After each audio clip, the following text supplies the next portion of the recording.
Oh, cheese pizza, here we go again. Hello, and good time zone. And what is up, gamers? Hi, everyone. Welcome in. Hello, hello. Sorry for my squeaky office chair. It always does this. But never mind. Anyways, Turner, thank you very much for the lurk, and hello and welcome in, everybody. I hope you are doing well. Katie, hello, hello. Welcome in. It's lovely to see you. I hope you are well. Hi, friends. Would you like to actually see what's happening today? It's this. Hello. We are continuing working on this little London Overground adventure, and I think it's going okay. I'm quite pleased with the way this is turning out now that the seat maquette has all been painted in. That was very much a oh no, oh heck, oh shoot, oh beans, is this gonna look bad or too busy or stupid or anything. I love the way that the maquette pattern turned out. I think that was really fun to paint actually as well. Maybe I should paint more seat maquettes. I don't know. What is it about me and getting fixated on painting things that will inevitably drive me slightly insane, like public transit seat maquette bookshelves, which is apparently the thing I'm known for now. And I do have an idea in my back pocket. I want to revisit the couple of little guys visiting some kind of secondhand bookshop at some point, with just like labyrinthine shelves packed with all manner of seemingly unorganized but actually perfectly organized books. One of those places where there's like so much stuff, but if you ask someone who works there, hey, do you have this one very specific book, they will walk over to the exact shelf and location that it's on and just get it for you. My happy place. Anyways, Q2, thank you for the an affirmation, a hydration, and a posture check. Hell yeah. Also, Katie, thank you very much for the 3-stream steak. First and foremost, I am applying some moisturizer to my hands, which are a little unhappy at the moment because the weather has changed in the last week or so. It's gotten warmer here, and as a consequence, my skin is rebelling to an irritating degree. Also, there was a bug on my curtain, so I'm just gonna crack the window a little bit so I can let it out. And knock over a water bottle while I'm at it. Awesome. It was empty, so it's fine. I have the buggy's gone. Moisturize your face, says Q2. Okay, well, you know what? There's still a little residual moisturizer on my hands. If I just press that into my cheeks, is that good? I do moisturize morning and night. I use, depending on the time of year, I use different moisturizers because I don't really want to use a rich winter moisturizer when it's the summertime and I'm all sweaty. Moist face. Yeah. I try not to moisturize my face with sweat though. But that's kind of inevitable as soon as it goes over 20 degrees outdoors. Anyways, I was painting a little bit earlier today while I was having my lunch. So my paint water is already a color because I've been working on getting ready for Hollow Knight Art Month, which we may start our first Hollow Knight Art Month work a day early on Thursday. Don't tell, but we might, depending on whether or not we get this done today. We might make a start on day one a day early. Shh. Anyways. Nothing broken, nothing spilled, no one injured. For once, my clumsiness has no real consequences. Anyways, okay, hydration. I will have a sip of my tea. This tea is lime and mint. And green tea. It's delicious. Q2 says, but Sammy spilled the water bottle on me. I'm injured and broken now. No, I'm not. None of this happened. I'm being dramatic. I would certainly hope that you don't live on my, somehow under my radiator on my carpet, Q2s. First of all, because you're not paying any rent. And second, you would have to be about this, you'd have to be about the size of a Lego figure. I live in your walls. Oh my god. I can only apologize because that means you also have to overhear my loud neighbor yelling and turning up the TV to 100. So I'm so sorry for that. Anyways, I have some things to catch up on. I'm hydrated. I'm gonna check my posture. My posture isn't even bad yet. What are you talking about? Ow! Ow! Oof! Ouch! Uh, good lord. Okay. Okay, my spine is lengthened. Yeah, they're annoying. Says Q2s. It's true. They really are. Anyways, and you want an affirmation? Okay. Okay, I can get you an affirmation. That I can most certainly do. All right. Oh no. Oh no. The little explanation insert card that came with this just fell out and nabbit. Okay, got it. Anyways, we have some affirmation cards. I really want to make my own affirmation deck, but that is like such an undertaking. And also, you know, if I did make my own affirmation deck, I'd have to get it printed and stuff. Because if I just use like the actual like original paintings, they're not going to shuffle very well because the paper has, you know, this sort of matte textured feel to it that will not shuffle well. And also I don't want to just keep, you know, sort of like all over it with my well moisturized fingies.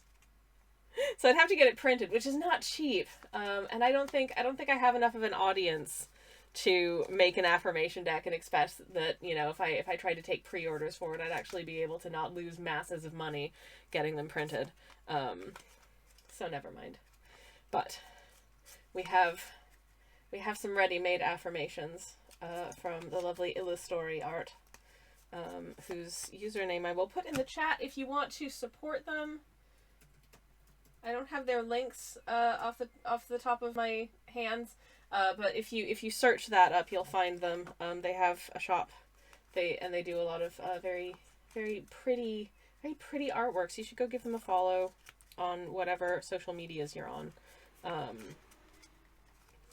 They've also been through it in the last few years in terms of having to like leave the country that they were from and tried to settle in another country, and then that country was like, okay, we are putting a whole bunch of like anti-LGBT laws into place, and they were like, ah, shit, we got to get out of here. And so now they've settled down in France, and they seem to be good and all right there, but it's still, you know, the immigration is hard. But here's a card, and the card is, oh, that's nice. Only you get to choose for yourself. And hell yeah. Hell yeah to that. Thank you, little friend. You know, like, if you want to do something, you go for it. If you don't want to do something, you don't do that. You know? It's your life. And I hope that you feel empowered to live it and follow the path that you want to, make the choices that you want to, as best as you. I choose to stay in Sammy's walls. You know, how shall I be invoicing you? For how long have you been there? How many months and months of back rent do you owe us? Not to be avaricious or anything. I keyed. But oh no. Now I feel self-conscious because I don't know, I'm embarrassing when I think I'm by myself. You know, just yammering to myself to get ideas out, you know, speak, like dictating story ideas into my phone, making stupid noises while I'm cooking. I don't want you to be surveilling that, my friend. No, technically I do not live inside your apartment. I only rent the space contained by the walls. Ah, shoot. I don't actually know where the limits of our occupied space end. And I don't know if the space between the I don't know. I found a loophole, says Q2. Oh god. Okay, well, I don't Anyways, so yeah, I just realized that my laptop is not plugged into the, power supply, and so it was on battery, which may have been making the stream worse, so I've corrected that. Anyways, my point is, affirmation, only you get to choose for yourself, okay? It is your life, it is yourself, it is your mind and your body, and it's nobody's but yours. So you get to run all of that stuff however you want to. And if anybody says otherwise, they can get in the bin. Okay? Okay. Consider yourself affirmed. I hope you feel good about that. I feel good about that. I think that's an important thing to remember.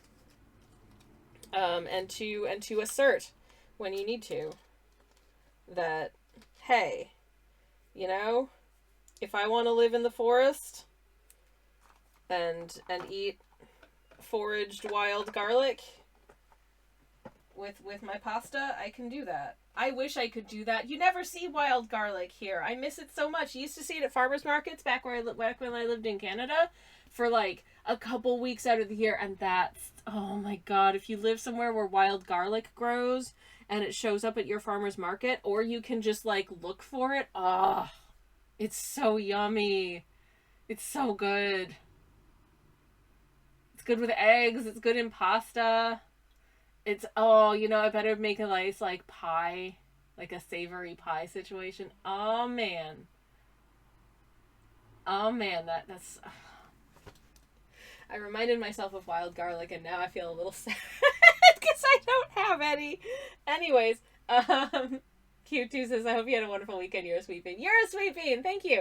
I did have a pretty good weekend, I would say. I spent a pretty large portion of it painting, because I am a silly sausage, and despite the fact that I'm going to be away from my studio for almost 2 weeks, I am also attempting to complete every day of Hollow Knight Art Month, because I'm stupid and I can't not, apparently. So I'm trying to do 2 weeks worth of paintings in the like last few days leading up to the month, so that I'll have like a raft of sort of backlog to post while I'm away on holiday. So in case you want to see the works in progress, I will show you, because I have no self-control. So just spoilers for Hollow Knight and Silksong, I guess, but not really, because like none of my paintings particularly reflect the game as it is, really. Or, more or less. Anyways, hi Leaky, welcome in. It's lovely to see you. I hope you like the moquette. I worked really hard on it. Moriax, thank you so much for the 3 stream steak. Garlic bulbs are a healthy snack, says Moriax. As they say, a bulb a day keeps the doctor away, though it will keep everyone else away as well. That is very true.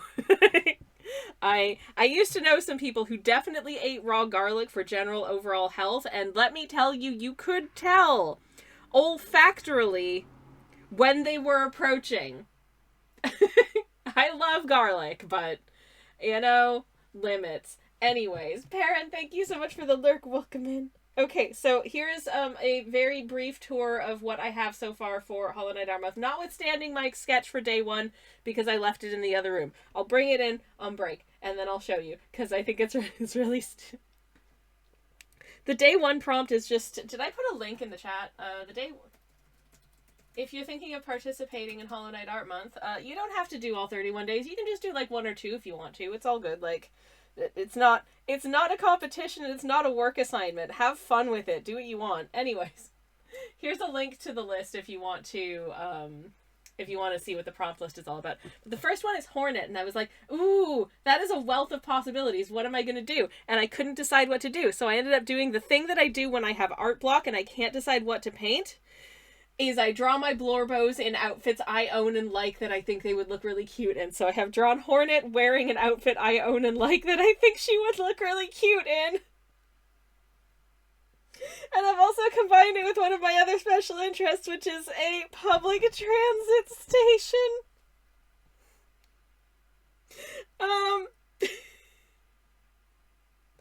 I'm such an embarrassing person, but she is I have, I mean, there's a public transit network in there, two different public transit networks in Silksong.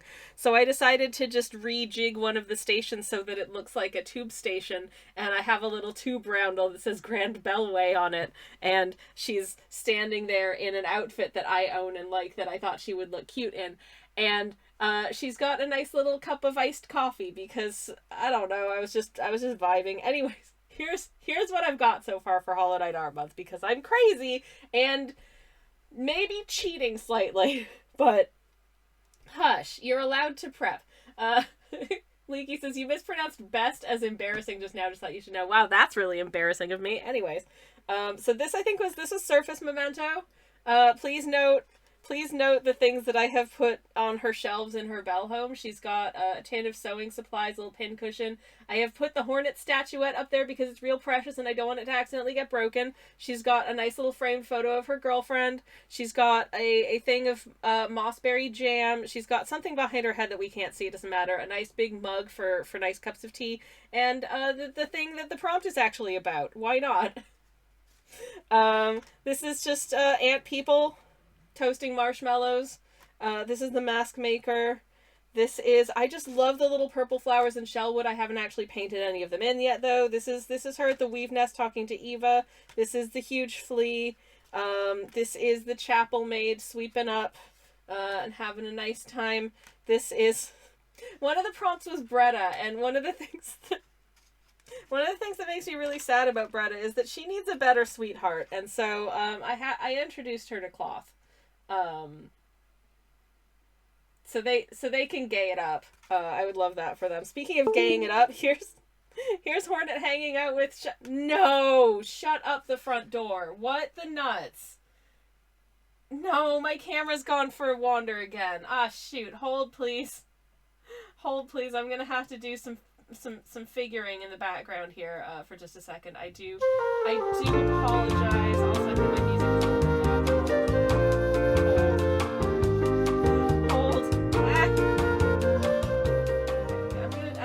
is down slightly because I think it's a little bit too. Alright. Are you back? Are you back? Come on. I think I might need to, sorry. Unplug and plug back in. Come on, little darling. Yes, no, maybe? Yes, no, maybe? Come on. Yeah! Okay, I think we're back. I'm so sorry, everyone. Here's what you missed. La! I heard a computer chime, says Katie. Yeah, that was me unplugging and plugging my camera back in. I'm so sorry. Anyways, apologies for that, but we are back. And we heard the bum-ba-da-dum of doom. Yep, bum-ba-da-dum. That's a bad thing. Anyways. The water is moving, so I guess it's fixed. Yes, hello. Anyways, so here's some ladies hanging out, having a nice time. I think they should date. Anyways, and then here's what's done. So don't look at this for too long because I want it to be a pleasant surprise when I post it, but I can't restrain myself. So there's Garmund and Zaza hanging out in, I think that's Greymoor. I think it's just a generic bit of Greymoor. I was kind of, at this point, I was just kind of like, okay, the backgrounds could just kind of be gradients. It's whatever. This was for Zotling. I legit just, I just painted a whole bunch of random blobs onto the page and then sort of retrofitted how they could potentially be Zotlings. Tag yourself, I'm this guy. Anyways, I hope they're okay. See, Cedra House says, oh my word, I love this so much. Hello, Cece, welcome in. It's lovely to see you. This is Relic Seeker Scrounge in their relic house. It looks disorganized, but trust them, they have a system. This is Hornet with the Absolute Pigeon having a nice hot chocolate. I love the Absolute Pigeon. I made them extra fluffy because I thought that would be fun. Anyways, how are you doing? It's lovely to see you. Welcome on in. And this is this Vault Keeper Cardinius having a little nose around the record shop looking for some divine music. And that's all I've done. so far, even though the month doesn't actually start until Friday. So, yeah. I hope that's fine. Anyways. If that's cheating, don't anybody tell Kirsty, okay? Anyways. Cece says, I'm so happy to catch your stream again. I keep missing them. Oh, well, it's so nice to see you. Thank you for being here. And I am. I'm gonna look up what's on the tube map between Gospel Oak and Barking Riverside. Not that you're gonna be able to see what all the tiny little words say here, but listen, I would like to know that I'm being somewhat accurate, even if it's completely meaningless at this point. Anyways, I hope y'all had a good weekend. Oh, the other thing that I did this weekend is my moderator slash spouse had a hankering for Japanese food, so we went out for a nice Japanese meal for our lunch on Saturday, and it was lovely. I got to have agadashi tofu, which is my favorite, and also a few different sushis. Kappamaki, which is also my favorite. I say everything's my favorite. Because I also had tamago, which is also my favorite. It's just, it's just a chunk of egg omelet on a piece of rice. I am not going to complain about that. It's so good. Very much enjoyed the tamago. Oh, and the other thing that happened was I didn't realize that this was on one of my shirts when it went through the wash. Can confirm, if you've ever bought a wood pin from me, they do go through the wash just fine. I have removed them from like international shipping options from my shop because shipping this stuff internationally got really complicated like a year or so ago, I think. Whenever it was that like the US started getting really weird about shipping things to them. And I don't know what the situation is now, but it just wasn't really worth it considering I'm not making new pins because they are faff to sell, and it's so much more expensive shipping these because they're like thick, so it counts as like a larger parcel, and I just feel bad making you pay like basically half the price of the thing again to have the thing shipped to you. So I'm more focused on like stickers and stuff, which are cheaper. But yeah, tariffs and such, says Katie. Yeah, it's so being a small artist who's just trying to like scrape out a tiny amount of a living is getting increasingly complicated and legislated in ways that are clearly intended for big companies like Temu and Amazon who could just swallow stuff. And we're just left like not having employees who can be experts in this stuff, figuring out, sort of like, oh, am I allowed to ship to this country right now? Do I have to pay extra fees to ship to this country right now? Am I going to end up losing money if I try to ship to this country right now? It's I just want to make silly little stickers and send my silly little stickers to people who want to give me tiny amounts of money for silly little stickers. That's all I want. That's all I want to do. It should not be complicated. But no. Of course it is. Of course it is. Anyways, it's fine. It's fine. I have a shop, by the way. All of this is to say I have a shop. So I'm going to shout myself out because I am really bad at remembering to do that. And I also feel really embarrassed when I do. Because yeah. Because I'm a silly sausage. Anyways. Right. Just tell me what the stops are on the Gospel Oak to Barking line. Oh boy, I'm not going to be able to get these words in here. How am I going to fit Upper Holloway in there, and then Crouch Hill, Haringey Green Lane, South... They all have such long names.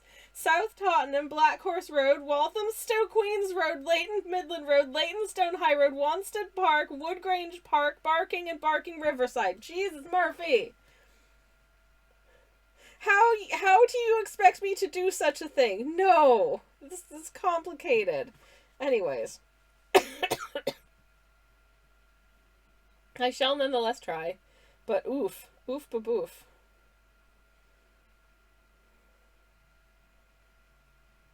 Anyways.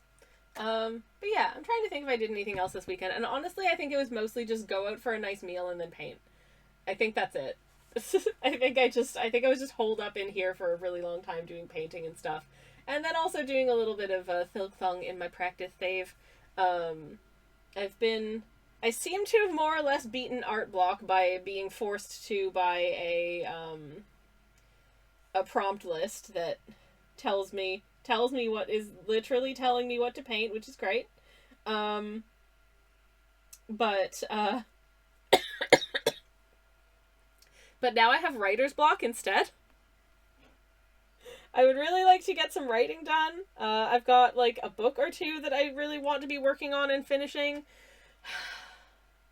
And I don't know. If I think too hard, despite my like cozy artistic content, I oftentimes find myself feeling pretty beat down by life and the world, and not really feeling like I'm living up to my potential, and not really feeling like I'm achieving the things that I want to have achieved by this point in my life, and yada yada yada, blah blah blah. And there are so many reasons, obviously, um for this, from, you know, like disability to the capitalist hellscape that we live in.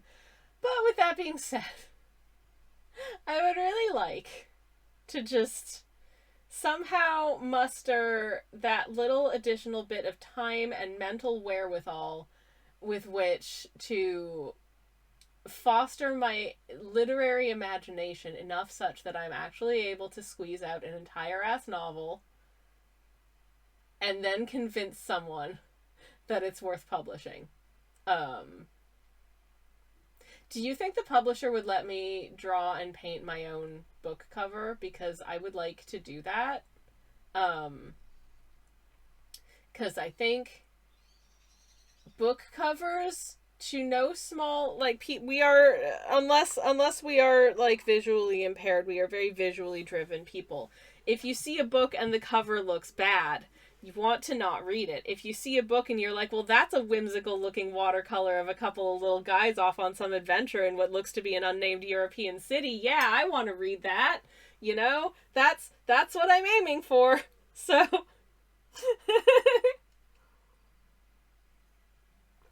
anyways, Katie says, oy vey. That is, yeah, oy vey indeed. From one problem to another. Yes. And yes.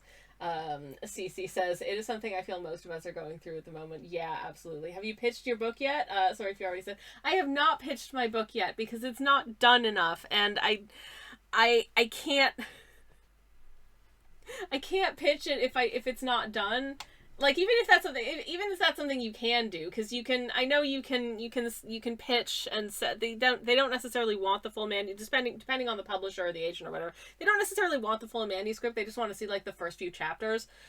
Even with that being said, I need it to be done enough, even if it's probably likely to go through like an additional round of edits or whatever before it's actually published. It needs to be done enough. Otherwise, I'm gonna potentially psych myself down, and then it will just never contend. Are you illustrating it too? You know what? I wasn't gonna, but now that you said that, oh, biddle boy, is it? It's not. You don't normally see, because it's not like a children's book. It is like an adult novel for grown-ups. This one that's on my mind in particular. It's not to give away too much, because I don't want to give away too much because I haven't finished writing it yet. But you've got, it's, oh god, this is so embarrassing. It's about a writer. It's about a guy who has who's written his first book, and is feeling some kind of way about attempting to finish the difficult second album. Meets the proprietor, the eccentric proprietor of a bookshop, and they go on a whirlwind adventure together. There's a lot going on. There's also my favorite character, who's a doctor, and he has the best name of any character I've ever come up with in my life, and I don't want to tell you what it is because it's a spoiler. But what if I just illustrated it too? Like, what if I just did that? Like what if I just did that anyways? I kind of want to do that. But yeah. Katie says you might be able to sell it as a cost savings, i.e. no need to pay someone else to do the cover. I'll do it. Also no Gen AI. That's true. That is very, very true.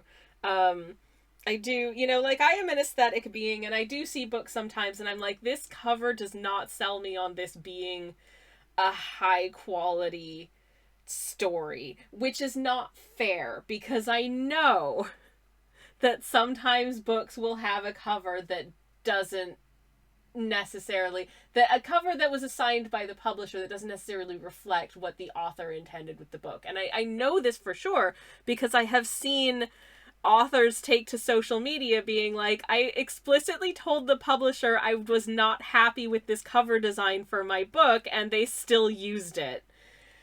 So anyways.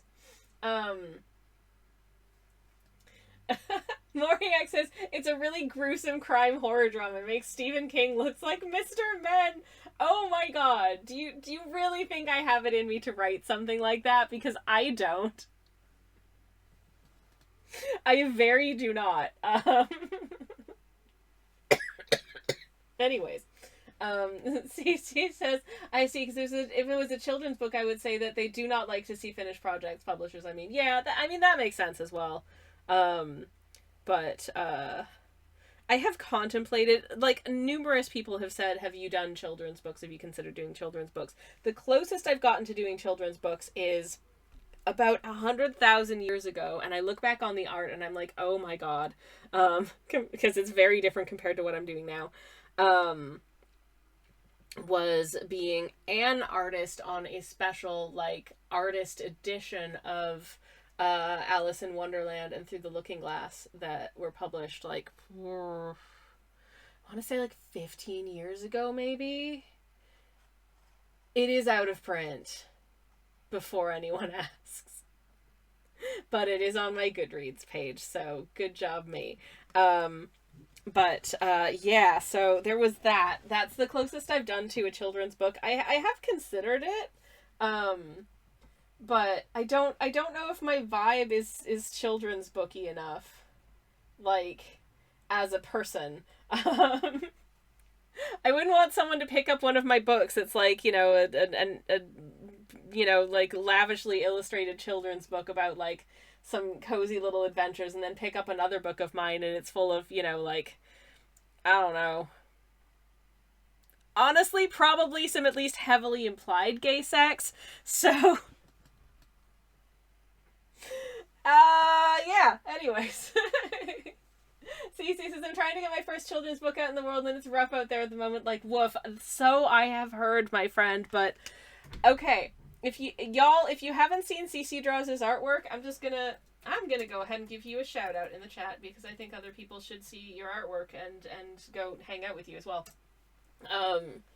It is wonderful.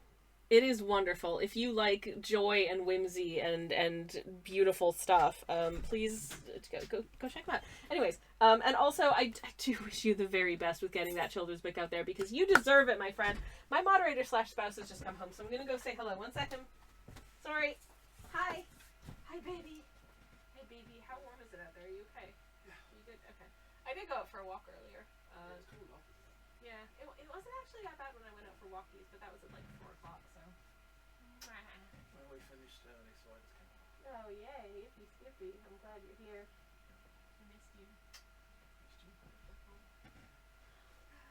I don't think there's much water in the kettle, so you'll have to fill it up if you want a cup of tea. Okay, well, there's plenty of cold water in the tap. I love you. Hey! Do you have any Pepsi in the fridge? Well, you can. Anyways, love you bunches. Hi, I'm back. Hello. Okie dokie.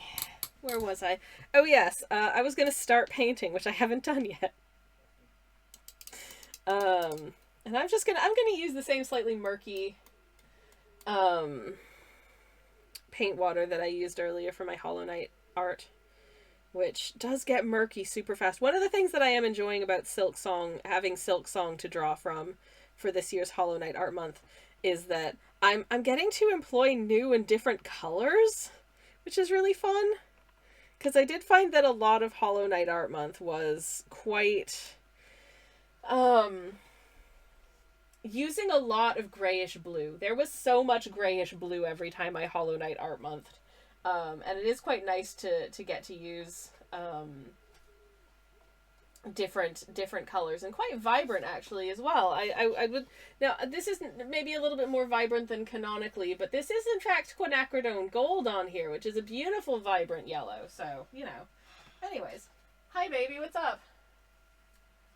No more bluish grey, you know, just doing greyish blue. He says no more bluish gray now. You're just doing grayish blue. Thanks, babe. Leaky says, RTD, that's Russell T. Davies, wrote fun, kid-friendly Doctor Who and also queer as folk, so maybe you could do both too. Yeah, that's true. That's true. Did I ever tell you I was in an episode of a Russell T. Davies show many, many, many years ago now? Actually, that was about 12-ish years ago? Yeah, about 12-ish years ago. I was made a brief appearance in a Russell T Davies show called Cucumber, I think it was. I was just in the scene. I was just in the background, but it was a scene in a bar, and I think I had told my family that I had like booked this gig to be in like in a scene in a TV show, but they have not seen the scene in the TV show because I did not know that the two like main characters in the show, in this scene in the bar in the TV show Cucumber, were going to be talking in fairly explicit terms about gay sex, and I did not want to have to explain any terminology to anybody that I knew who might not be as familiar with such things as I. So, oh no. Anyways, it was a really fun day's filming though, apart from the fact that the bar that we were shooting in was this bar in Manchester. If you're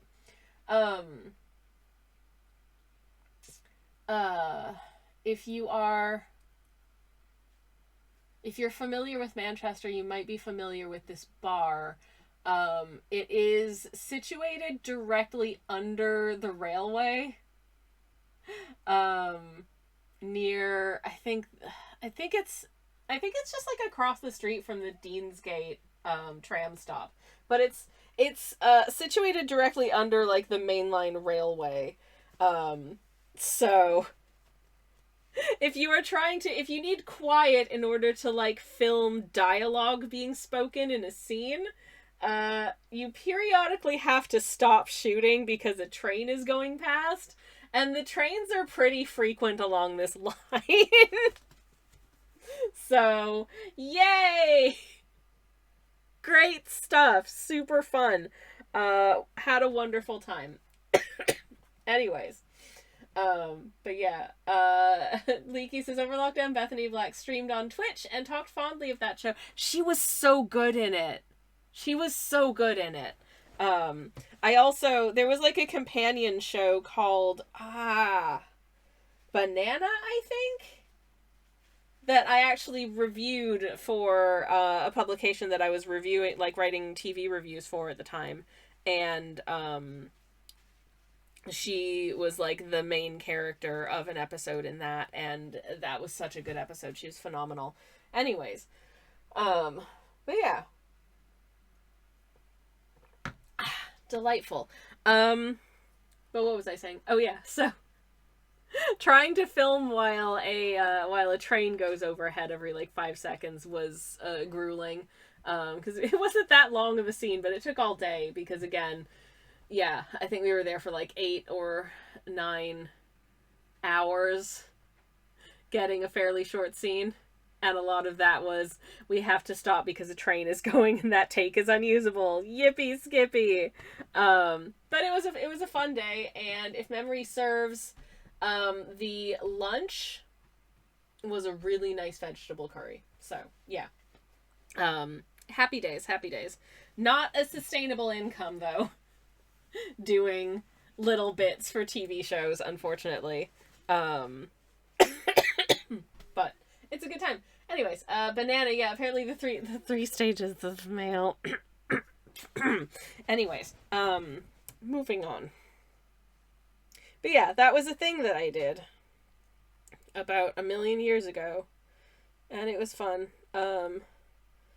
But yeah, when I moved away from that was when I lived up north in Manchester. I had to drop my agency when I moved away because um, traveling up to Manchester to film every time they booked me a gig would cost me more money than I was getting paid to do it. So, pass. Cece says when I was 14, I was an extra for the movie in Bruges. Oh, nice! I have seen that movie. Perchance I saw you somewhere in the background of a shot and had no idea. That's amazing. I hope it was. I hope filming was a good time. That's really cool. Anyways, I'm adding a little bit of red to my orange because I'm finding that the orange on its own is not quite doesn't quite have the depth that I'm looking for the London Overground. So I just wanted to darken it down a little bit, and just adding a little bit of red does a really good job. Okay.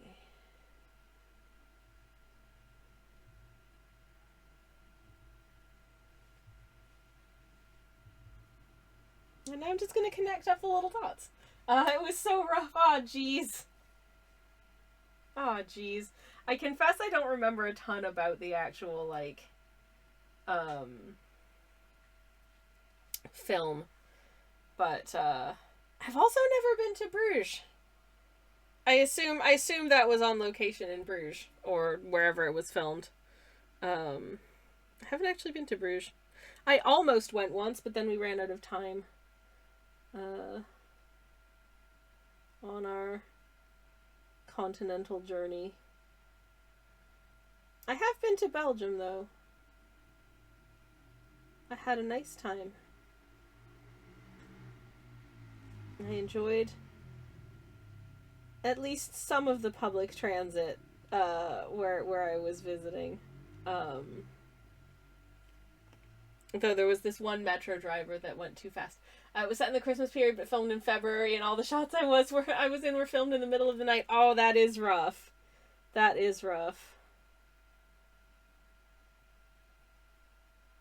Night filming is rough for sure. I have only done one night shoot, and I think the thing that made me the most nervous was trying to get back to the. I ended up getting a. It was in like a football stadium out of town, and I ended up having to get a ride back to the city with some other like cast members because the last we'd missed the last we shot for so long that the last train had run, and it was probably not wise for me to try and walk back to the railway station in the dark and just hang out there until the next train, like the first train of the morning. So that was nice at least, but yes. I imagine filming at night in February has got to be very cold as well. So, woof. I am feeling your pain on that for sure. For sure, for sure. I think I'm just going to make these big orange circles as well, which is not 100% canonical, but I just technically a lot of them there's iconography that denotes which of these stations are wheelchair accessible.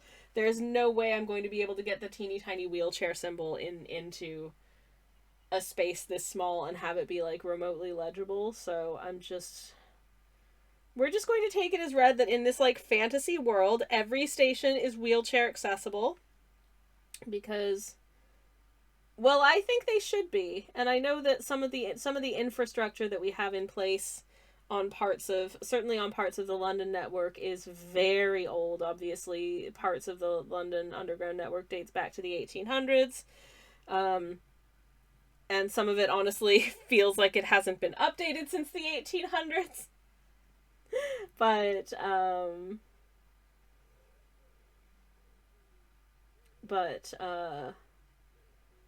I do wish that there was better accessibility at every station. I remember once when I was traveling across London, trying to get from the airport across town and then to another like intercity train out of Euston Station heading north.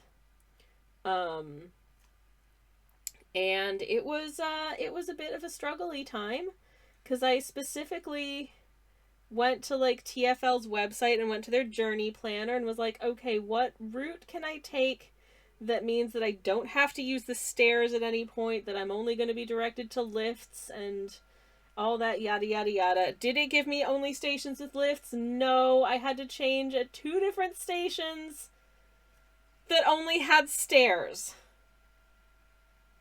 Which, awful. Frankly, absolutely awful. I very much feel for anyone who is a regular user of such public transit and is a wheelchair user and has to like go a significantly extra long time out of their way on their journey because they, are trying to avoid stations where they'd get trapped because stairs, like, come on. I know infrastructurally wise it's a real challenge with some of these like much older stations to try and find some place to actually like install a lift if they don't already have one, but I sure wish they would. Okay, I'm catching up with chat. Cece says, but it was a fun bit to tell people when I meet people outside of Belgium in the mention of Bruges. Hell yeah, that is genuinely a fun anecdote to have. I'm sorry that it was a night shoot in February though. Woof. Moriak says, I remember reading an interview with Stephen Moffat where he said that massive complicated CG shots were nothing compared to organizing a party scene at night with a lot of extras. I believe it. It takes a lot of coordination, and having been involved in like a crowd scene, like shout out to the like to the assistant directors and stuff having to like wrangle large groups of people and getting them to do whatever, and getting them to shut up when you need absolute silence so that you can get the dialogue in place, and then have them make a big racket so that you have plausible crowd noise to like add in post. It's a lot. And coordinating like doing the same motions again and again in the scene so that everything cuts together seamlessly when it's again a large group of people, and having to do that in as complete silence as you can manage, and then doing the same thing but with like regular amounts of noise. It's so much. So yeah, I believe it. CC says, on top of the fire department came and made it look extra cold by spraying water to make everything look icy. Oh no, so it's cold and wet? That's awful. Moriak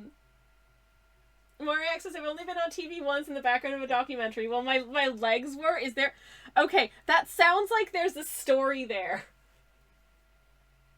You can't just leave it at that, unless you genuinely don't want to tell us, in which case, like, don't feel like you have to, but it really sounds like there's a story there, and my interest is incredibly piqued. So if you did want to share, by all means, feel free. I've just noticed that there's actually... This little segment over here is just fully... orange, so I'm going to paint it orange. I'm going to get some paint slightly on the outside of it. Oh, yay. Great. Good job. We are also about to take a break. I can't believe this is all I've painted so far, and we're already an hour into stream. Oops! Apologies for that, but also not really, because it's an art stream. What do you expect? Me to actually get art done? No, that's unrealistic. Come on. Okie dokie. There we go. I'm just going to clean up this edge if I can. There we go. Yay. Sometimes, if you act quickly, you can fix things. Nobody ever needs to know. I was in the background of a shot on a dig. Oh, that's really cool. That's super rad. I love that for you. Love, love, love it. Okay, I'm gonna darken this down a little bit so it's just throw a little bit more vibrancy into this little orange window that tells us what line we're on. And I'm just gonna call it the goblin line because I can. For anyone who doesn't know, this is the reason that we're painting a goblin on this overground train is that this used to be known as the Gospel Oak to Barking line of the London Overground. It's now known as the Suffragette line because all of the lines got a bit of a sort of rebrand and a visual refresh, which I think in terms of making the Overground more easy to navigate, especially someone who doesn't use it often, I think is great. But also they renamed it the Suffragette line, which again, fantastic tribute to, you know, the people who campaigned for like equal voting rights. Love that for us. But on the other hand, it used to be called the Goblin. And that's just so cute and quaint and delightful as a thing and whimsical, and I don't know why you wouldn't just keep that. You know, you can call the other ones like the Weaver line and the Lioness line and all the things that you want to, the Windrush line, but this the Goblin. The Goblin is fun. I miss the Goblin. It's better than the Orange line, the Orange line, the Orange line, and the completely different Orange line, says Leaky. Yes, I completely agree. I am here for actually rebranding the names so that you know which line is which, but yeah. Anyways, I have to leave before ads come in because I don't want you to miss anything, so I'll be right back. BRB, everybody. Hi. Hello. Welcome back, everybody. It's good to be back. Oh, shoot! Oh, no! I was gonna... Hold, please. Hold. Beans. I did it again. I was gonna share something with the class and I forgot to bring it over. I'm remembering it now. Okay. Older viewers may remember that earlier on stream I said I was going to share something with the class and then I forgot to bring it. I've brought it now so you can see. The sketch is obviously unfinished, but this is for day 1 of Hollow Knight Art Month. Thank you for remembering, Leaky. I appreciate it. This is bonus points for anyone who recognizes precisely which station this is supposed to be. This is based on. You won't be able to. That's fine. Don't worry about it. But please note that Hornet is indeed wearing an outfit I own and like. And she's also drinking a delicious iced coffee because she can. And she's also... No, not again. Oh, heck. Moment. It's done the thing. Did you hear the little doo-doo? Because I think you probably did. Shoot. Oh, wait. Sorry. Heck. Hold. Oh, I'm so bad at this. Okay, there we go. I'm sorry for the little noises you might be hearing. But hopefully that'll work. If you heard doo-doo-doo, that's potentially a good thing. Come on. Yeah! Okay, we're back. We're back in the room. Hooray. Thank you for sticking it out. Okay. Haunt is back. Here she is. She's wearing an outfit that I own and like. I love this. I got this medieval style leather belt from like a leatherworking / knife making studio that do like historic reproductions of various types of leather and metal work here in the UK. It's very cool stuff. I love this belt. They have them in other colors and patterns and I want to get more. I also got a little belt pouch. My moderator / spouse thinks is dorky, but I think is rad and awesome. And he's wrong. Anyways, this is such a cute little waiting screen, says Cece. Aw, thank you. But anyways, please note the very crudely drawn. I did not use a circle to like. Normally, if I need to draw a circle, I'll just take a circular object and like trace around it because it's easier. I did not do that here, as you can tell, but that is indeed a roundel which says Grand Bellway. And this is going to be a little map of the Bellway network. If I can figure out how to configure a map of the Bellway network that looks similar to the London Underground map based on an original design by Harry Beck. That's my aim. Man, Harry Beck designed a darn good map. Can I just say, thank you, Harry Beck. Good job, my buddy. Anyways, I could have used a technical difficulty sign earlier. My OBS crashed twice on stream, says CC. Oh no, I'm so sorry.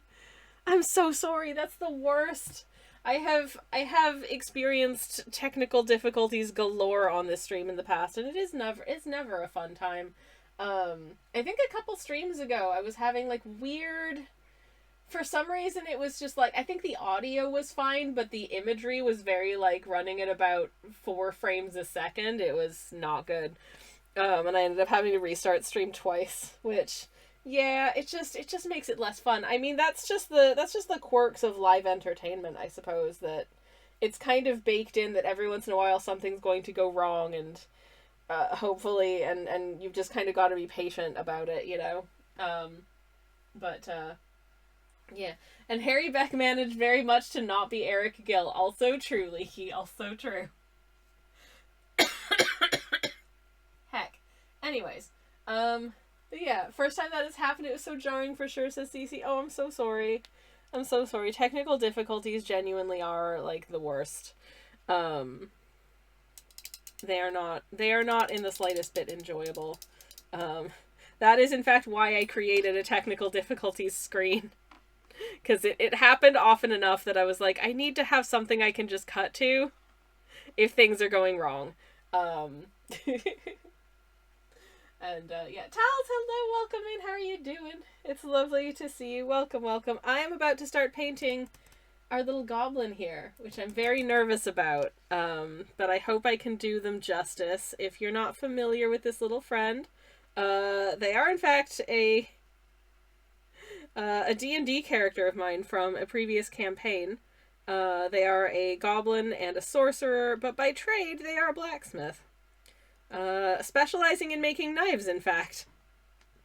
And their name is Unar. And I love them very much. Anyways, this shade of green is not quite the right shade of green for them, so I'm going to take a little bit of this blue. I'm going to add a little bit of this blue to them. This is not a particularly blue, though. So we'll see whether or not it adequately gets the job done. I think that's a decent goblin green for them. Yeah, Tal says I'm doing okay. Hope everyone had a good weekend. I certainly had a good weekend. I was very productive. I still have about 9 paintings to finish to be ready to start Hollow Knight Art Month. But I am partway finished all of them. So hopefully it won't be too much effort for me to be all the way finished them. I guess we'll find out. Yay. I'm nervous. It has been a ton of work. It has been sitting in the studio for like hours trying to get stuff done, painting multiple different paintings at once. I need to take a screen break, so I shall bid you farewell and thanks for the stream. Thank you so much for hanging out, Leaky. It's been lovely hanging with you. I hope you have a good one. But yeah, the Hollow Knight Art Month prep has been going okay. So some of these paintings I think are going to be better than others. I apologize if any of the paintings are bad. That's good. Hollow Knight Art Month is fast approaching. Oh, it sure is. And I am, once again, going to be absent for 2 weeks of it. Programming note, I will be away from stream between the dates of the, let's see, the 11th of May through the 22nd. So that's basically 2 weeks of streams. I do apologize. But trying to stream from, like, my family's house in Canada will be tricky. I don't know what my schedule is going to be like either. But yeah. But anyways, I just want to shout out my past self, specifically for, in this one, please note this record album cover, because I'm very proud of it. Please note specifically that record album cover because I'm very proud of it. I don't know if you can tell, but that is absolutely the David Bowie Aladdin Sane cover, except it's Zote. Uh, Bowie Night says tells yeah, exactly. Thank you for getting it. I did my best. Turnip says that's amazing. I'm lurking to say thank you, Turnip. I appreciate it, and thank you very much for the lurk as well. Not all of these are based on specific album covers, but like a number of them are. Some I think are more obvious than others. And I don't want to say which ones are what, just in case they're not. Very nice, especially that scale, says Katie. Trying to get it to look like anything at this scale was just an absolute little so and so. Though please also note, you can't see the whole thing, but you know that one Velvet Underground cover that's just a banana, and then it's signed Andy Warhol because it's an Andy Warhol banana. Well, this is a mossberry painted by Andy Skonghall. So I'm stupid, but I'm having fun. I also noted there were what looked like some little frames in the background of Relic Seeker Scrunge's little bell home. So she's just got like a picture of herself and a picture of Hornet because I couldn't decide what to put in there. So why not? Yeah, I hope people like these. I'm having a fun time with them. Some of them are definitely, I think, better than others, but that's kind of par for the course, I think. But I am looking forward to just Hornet, but in an outfit I own and like. It was really hard conceiving of what Hornet would look like in, like, not just the poncho clothes.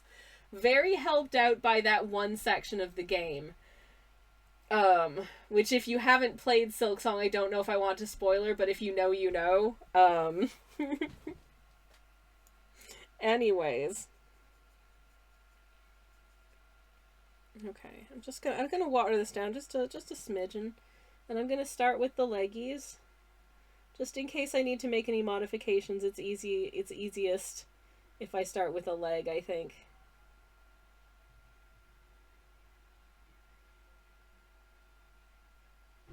Okay, that's actually, I think I watered it down too much, which is fine. I might just need to do more than one pass of paint. Which is fine. But, at the moment, those are some pretty pale legs, and they are, I would say, like a mid-tone in terms of skin tone. They're not an exceptionally pale goblin by any stretch.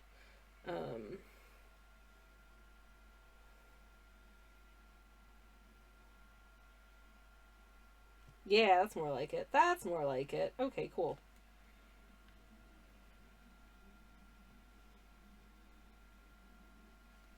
Wizard. Yay! We have the beginnings of... You can actually tell that this is a goblin, which is quite exciting. Because I think previously, I don't know how obvious it was that this is a goblin, but... with a goblin-y skin tone, I think it's more obvious.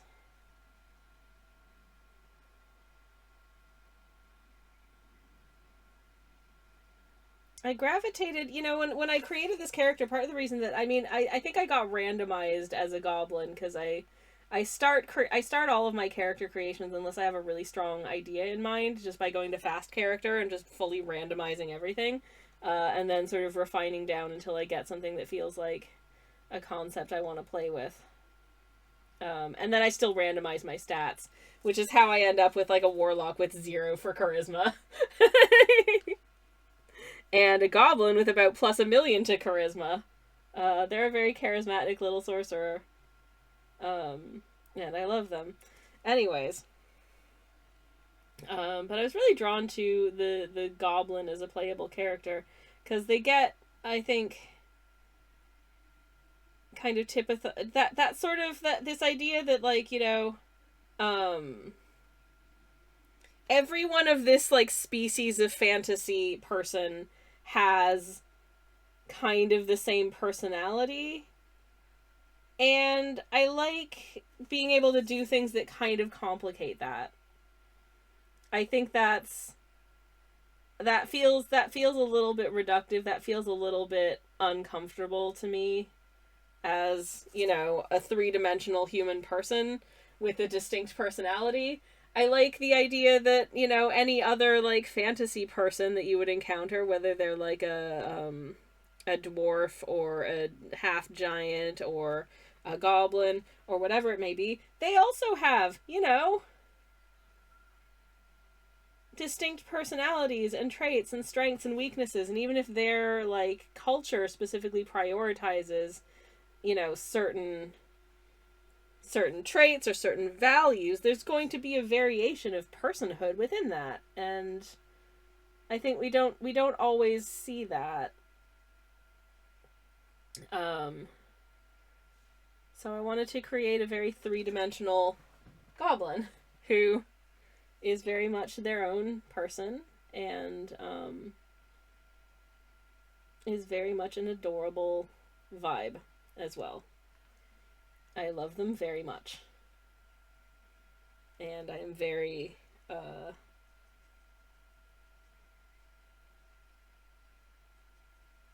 fond of them. Anyways, so those are my goblin thoughts.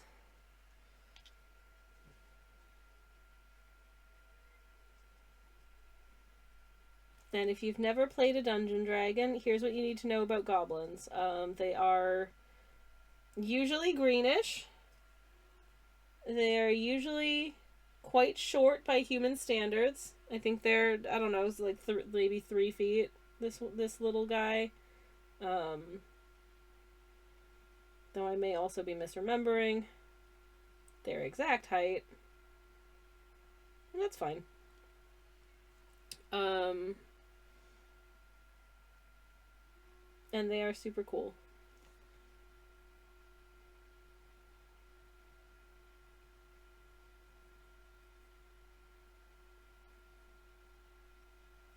I kind of worked out between myself and my DM some like little aspects of like goblin culture that I think are quite fun. They are generally, they value like a little bit of mischief, but it's generally like a good-natured mischief, you know? The kind of like just, you know, like things like just baking a nice apple pie and just leaving it on someone's windowsill to cool. And then they rock up after work one day and it's just like, where did this apple pie come from? And then you're like, I made them a pie, you know, like they do that kind of thing to each other. It's very sweet. But also just enjoying a little bit of good-natured mayhem, a little bit of good-natured chaos. But generally it's fairly good-natured.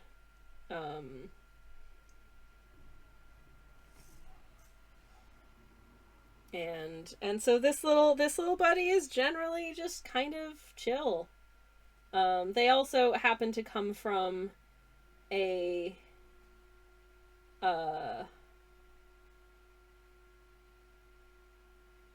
like an island continent. They grew up near the beach.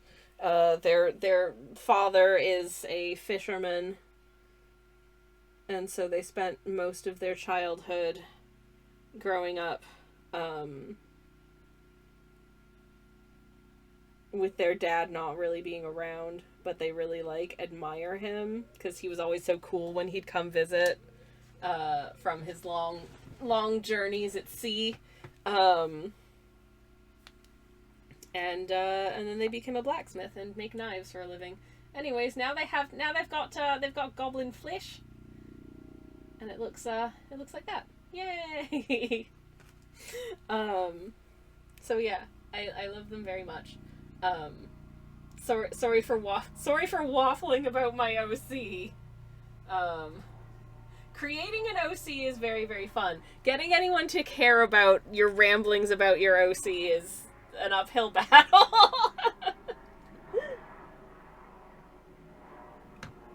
But who cares? Anyways.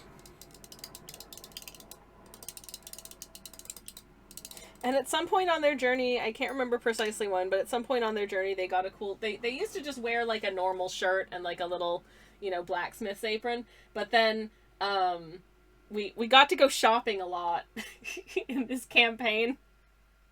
And so at some point they were in a clothing shop, and I was like, "Can they?" And this is specifically because Hero Forge, which is the like create your own miniature. That if you're not familiar with Hero Forge, it's a website that will let you basically character creation screen like a 3D miniature, which you can then purchase as like a physical miniature. They will like make it for you. Should you choose to do so. I have been tempted more than once to get a Hero Forge mini, because I just think that would be so fun. But the character creation screen is free. I think if you pay, there are like additional features, but the character creation screen in and of itself is free. And so I create all of my D&D characters in Hero Forge, so I can kind of sort of see 3-dimensionally what they would look like. And I find it very useful as a tool to do that.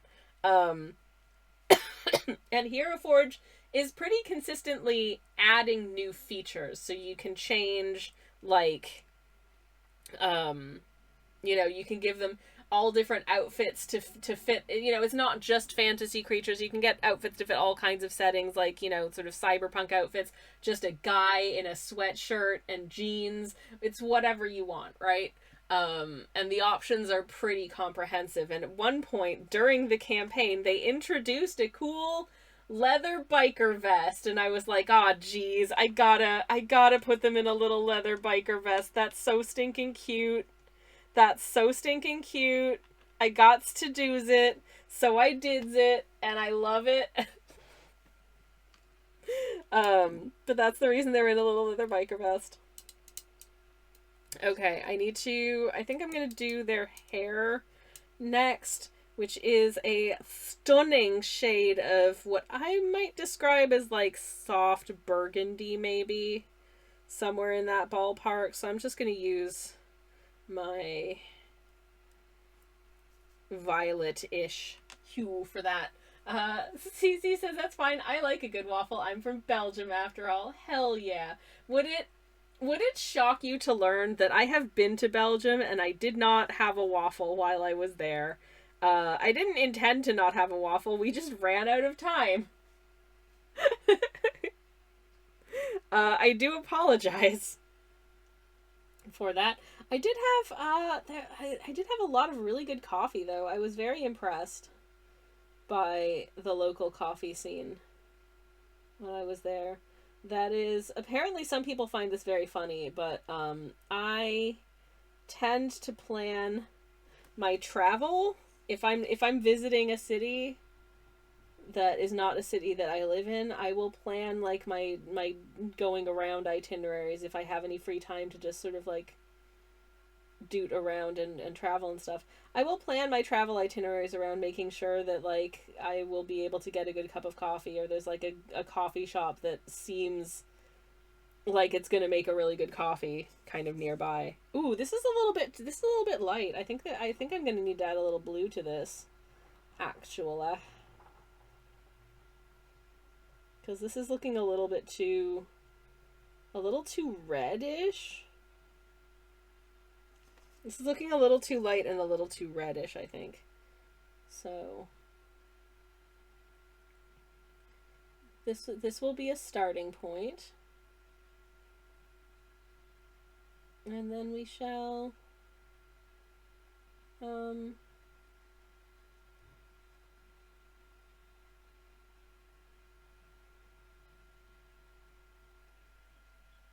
add some blue to it so it's not quite so reddish. Or maybe it just needs to be darker, I'm not sure. Anyways, blasphemy, says Cece. I'm so sorry. I'm so sorry. Listen, I feel terrible about it. Also, hi Mimicry, welcome in. I'm trying to think, what did I have while I was there? I did have very good coffee. I did get some very nice chocolate. And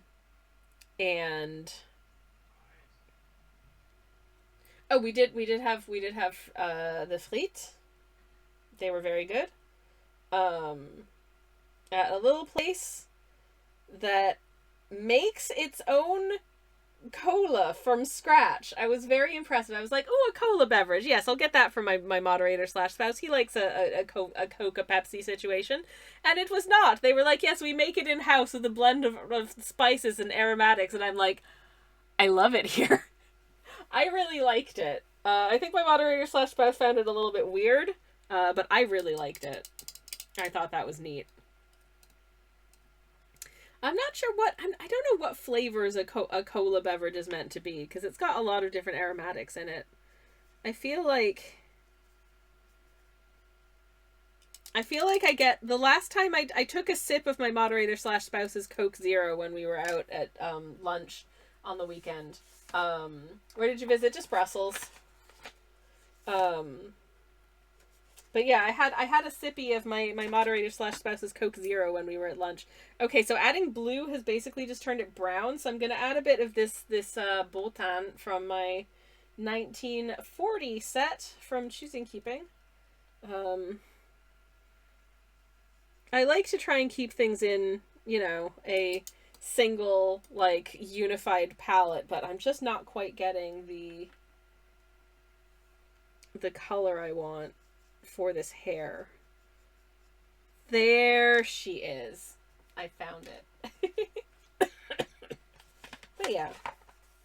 Anyways. That was a funky trip. We also we did have, I had pancakes but not waffles, because we did go to this brunch place, but it turns out that it was an Australian inspired restaurant. So their brunch options were very Australian. I mean, Australia does do a solid brunch, so like no complaints there. Had a beautiful stack of pancakes. And it was really nice.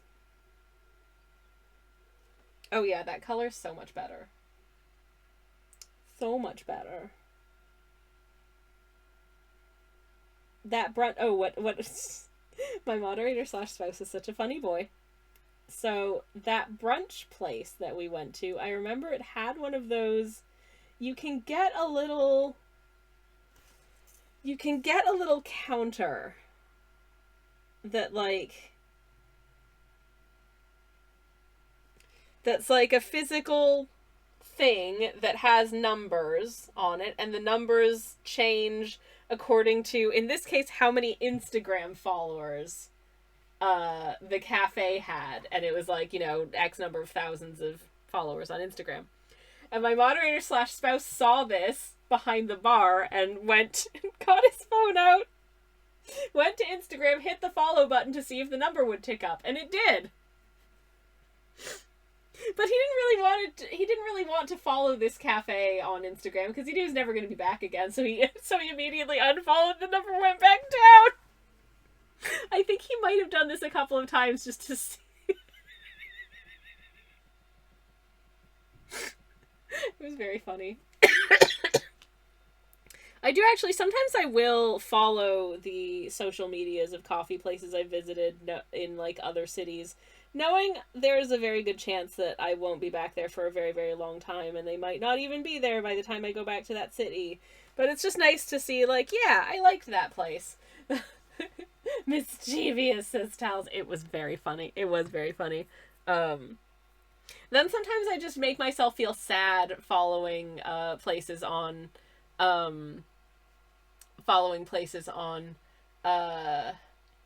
social medias that are like coffee places that I'm not going to be able to visit for a really long time, and man, their coffee looks real good, or I remember how good their coffee was, and I'm not going to be able to have it again for who knows how long, making me sad.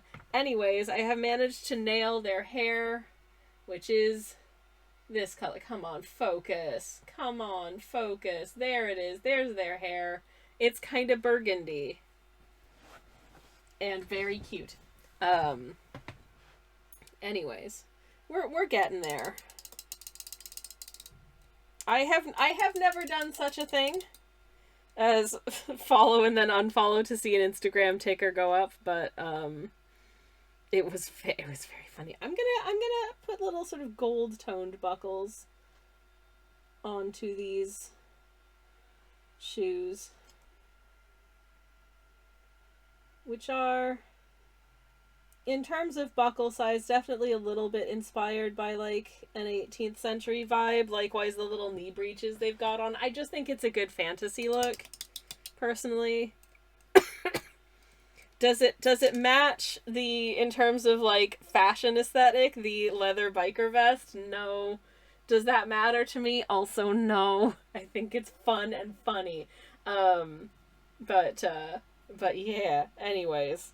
I can't imagine having just like a live ticker of like watching, getting to see in real time every time someone unfollows my Instagram, which, you know, I'm very inconsistent with posting on Instagram. I will try and make a concerted effort to post consistently, and then I will drop off doing that. I will post every day during Hollow Knight Art Month, and then probably need to take 2 weeks off because it's exhausting. Um, but uh, but yeah, what's really annoying is sometimes I'll like, oh man, I haven't posted anything to Instagram in like 2 weeks. I should probably post something, and then I post something, and then I lose followers, and I'm like, oh come on, y'all, no, no. I like to think that the followers that I'm losing were bots, but I don't know, and I'm not going to go check because I think caring to that extent that people are unfollowing your Instagram is probably not. I don't think that's good for your mental health. But also, seeing number go down does not feel great for your mental health either. But oh well, never mind. It's fine. Um, I'm genuinely not that concerned. Um, if anything, I've learned that follower no the relationship to follower number and the actual like amount of engagement that you get on a social medium, really variable.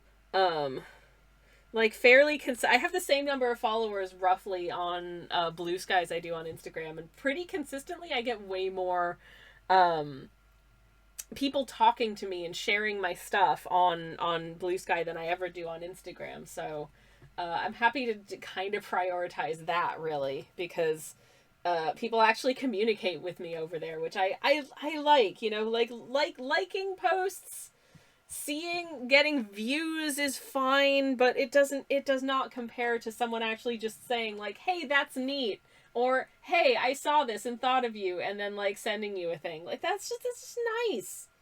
That's just real nice, you know? Putting the social back in social media, because I do feel like in many ways a lot of what is considered social media really isn't particularly social. It's kind of become engineered in a way that a lot of the um, engagement is very passive, I think. I remember like years ago I noticed this, that I was getting a lot of, you know, I would post something and instead of someone actually like like anyone talking to me about it, I just get like a flurry of likes and then moving on, because obviously there's a lot less effort that goes into liking something than there does actually like writing out a comment or something like that, which is fine. Sometimes I don't always want to comment on things. I don't always have something interesting to say, but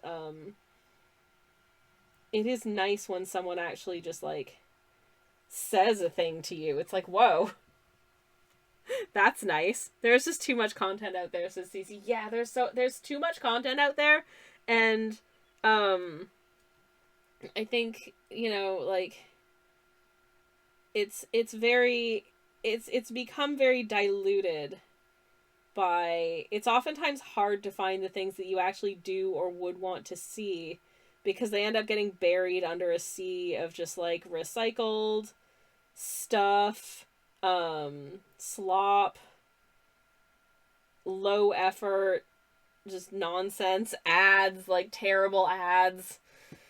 Like even before we had to worry about like you know, computer slop, um there were just all of those accounts that are just like engagement farms that just post like the most low effort things, repost other people's work, um and are just annoying. uh who can just set a schedule and get like dozens of posts out in a day, and you're, here you are as like a painter, and it's like, I can produce one painting every 1 to 2 weeks. I can't compete with the people who can post dozens of memes a day. You know what I mean? It's just no. Um, Tell says, yeah, and so many social media spaces have been algorithmed and rage baited and botted and slopped so much that the social has gone. Yes, exactly, yes. CC says I have to actively remove followers from my Instagram because I get followed by bots. Yeah, I try and anytime I see like an obvious bot show up, I try and like just nip that right in the bud. I find okay, I definitely get I had a painting that took off and did some numbers, or at least numbers by like my standards, which is not that much in the grand scheme of things, on Blue Sky, and I was getting a lot of new followers from accounts that I wasn't 100% sure whether or not some of them might have been real people, but I also don't really know what the purpose of them was if they are bots. But those are those ones that just do nothing but post like American politics Democrat memes. So like if they were posting like obvious like fascist like right wing stuff, I'd be like, okay, get the hell out of here. But they're things like our president is bad, and I'm like, I agree with that, but also I have a feeling your account is fake, but I'm not sure. But also it feels like your account is fake. Some definitely more obvious than others. Like there was a guy who replied something very strange to my art piece, and then I looked at his account and he like made the same reply to like a whole bunch of other random art pieces, and it didn't really make any sense. I'm like, what? If this is a bot, I don't understand what the purpose of it is. Like, why are you here? So I just blocked them. I usually check how old the account is, says CC. Yeah, absolutely. If it's like brand new and they're weird, it's okay to just block that. Katie says, "Oi, anything that posts just memes needs to be looked at very carefully." Oh, 100%. And probably blocked.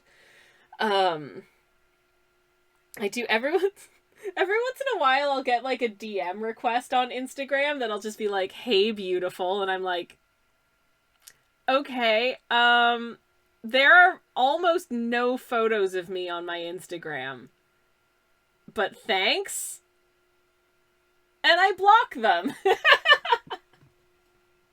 Like, no offense, random, obvious, like, fake person from Instagram. Please go away. I don't want to be perceived by you. Also, I'm married. Anyways, Sledge says it's not even me sending it. Sledge, you are the only person, my dear moderator / spouse, who is allowed to slide into my DMs and say, "Hey, beautiful." Feel free to do that. I love you. Mimicry says, Blue Sky is certainly not immune to, against the various diseases that are plaguing Twitter. Yeah, absolutely. I think one of the things that Blue Sky can have in its favor, as long as you're very careful about it, is that you can subscribe to lists that will effectively block accounts for you that are obvious bots of various kinds. So I think I'm subscribed to a list that basically just blocks like anyone who's an obvious transphobe, and also anyone who's an obvious like, sort of right-wing grifter, and that makes my life online a lot more peaceful. It has to be said. I like being able to curate my experience in that way. I gain nothing from like being forced to interact with these people, so goodbye. I don't mind that they can't see my account or interact with my account. They were never going to want to buy my art anyways. And if you're a genuinely horrible person, I don't want you to own my artwork. That should be going to someone who's nice. You don't deserve it. Anyways. But yeah, there's definitely some strange bots. If I have one gripe about Blue Sky, and this is obviously I would say most of the, I haven't gone so far as to like, block any account that posts images without alt text, because everyone forgets to post images without alt text every once in a while. I do try and be very, very mindful of making sure that there is some alt text description of any image that I post, but I also have one of the things that you can also do on Blue Sky, which you can do on, I think, at least a good number of social media these days, which I love, is being able to specifically mute certain words from your timeline and just not see if someone has posted something that includes like a specific keyword that is just stuff that you just don't want doing with. You can just not see posts that include that word, and I find that incredibly useful. Again, just to try and keep like the to a minimum for my mental health. Fantastic, love it. Except when people post images that are like either, sort of like a meme of some kind, or like an image that has text on it, or a screen cap of like a news headline that includes those muted terms, and they haven't put the text in the image into alt text, that gets past that mute list. And I don't know if people don't realize that or they just don't care. It's probably in the cases of like horrible meme accounts, they don't care. But those accounts can get blocked. And also, don't repost from those accounts. Don't you do it. If you are someone who posts images at all on social media, I highly recommend using some kind of alt text for your images. Most sites have an inbuilt functionality for it. If they don't, just write out an image description in the text, like, of your post. Just like image description, screen cap of the Guardian newspaper with a headline that reads blah blah blah. That's all you gotta do.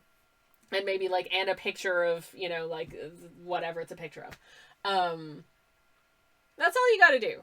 It doesn't, it doesn't have to be super wordy. As long as it describes the image. Like this, for instance, if I were posting this to, and in fact, I posted a picture of the work in progress of this when I made my go live posts on socials, and in the image description, I think my image description was just unfinished watercolor painting of a goblin riding the London Overground, or a London Overground train, and that's all I put, and that describes the image. Good job. That was all it needed to be. But yeah, the mute button is a blessing. It really is. It really is. There have been instances in my life where I'm following this person, but man, they are talking a lot about things that I just don't want my feed to be inundated with at the moment, because maybe they're live posting an event that is just clogging up my feed because I don't care about it. But I'm not going to tell them they can't do that, and I'm not going to unfollow them for it, but I'll see you later. That's also fine.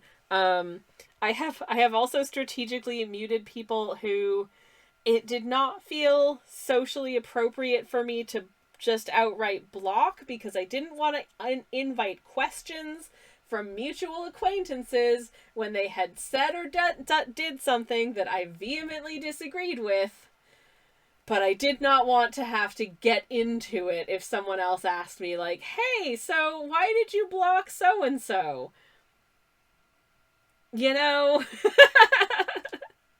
Because if there's one thing I don't enjoy, it's interpersonal conflict.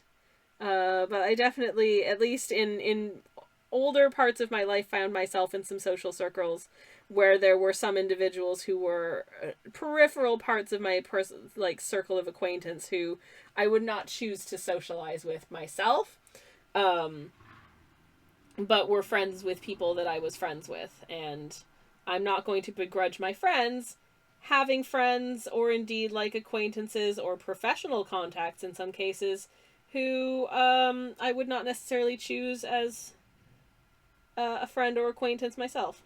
That's allowed. It would be, I think it would be it's a major restriction to be I can't be friends with anyone who is friends with anyone that I wouldn't be friends with. There are exceptions to this, I would say, in extreme cases, but if it's just that this person has some fairly minor opinions that I find annoying, that's fine.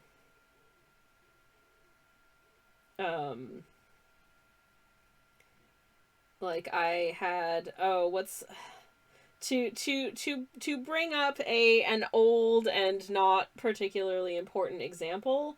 Um, there was someone I decided to end the acquaintanceship of when um when Jodie Whittaker was announced as being playing Doctor Who, and this person's response was to declare that it was PC bullshit that they had like a female actor playing that character.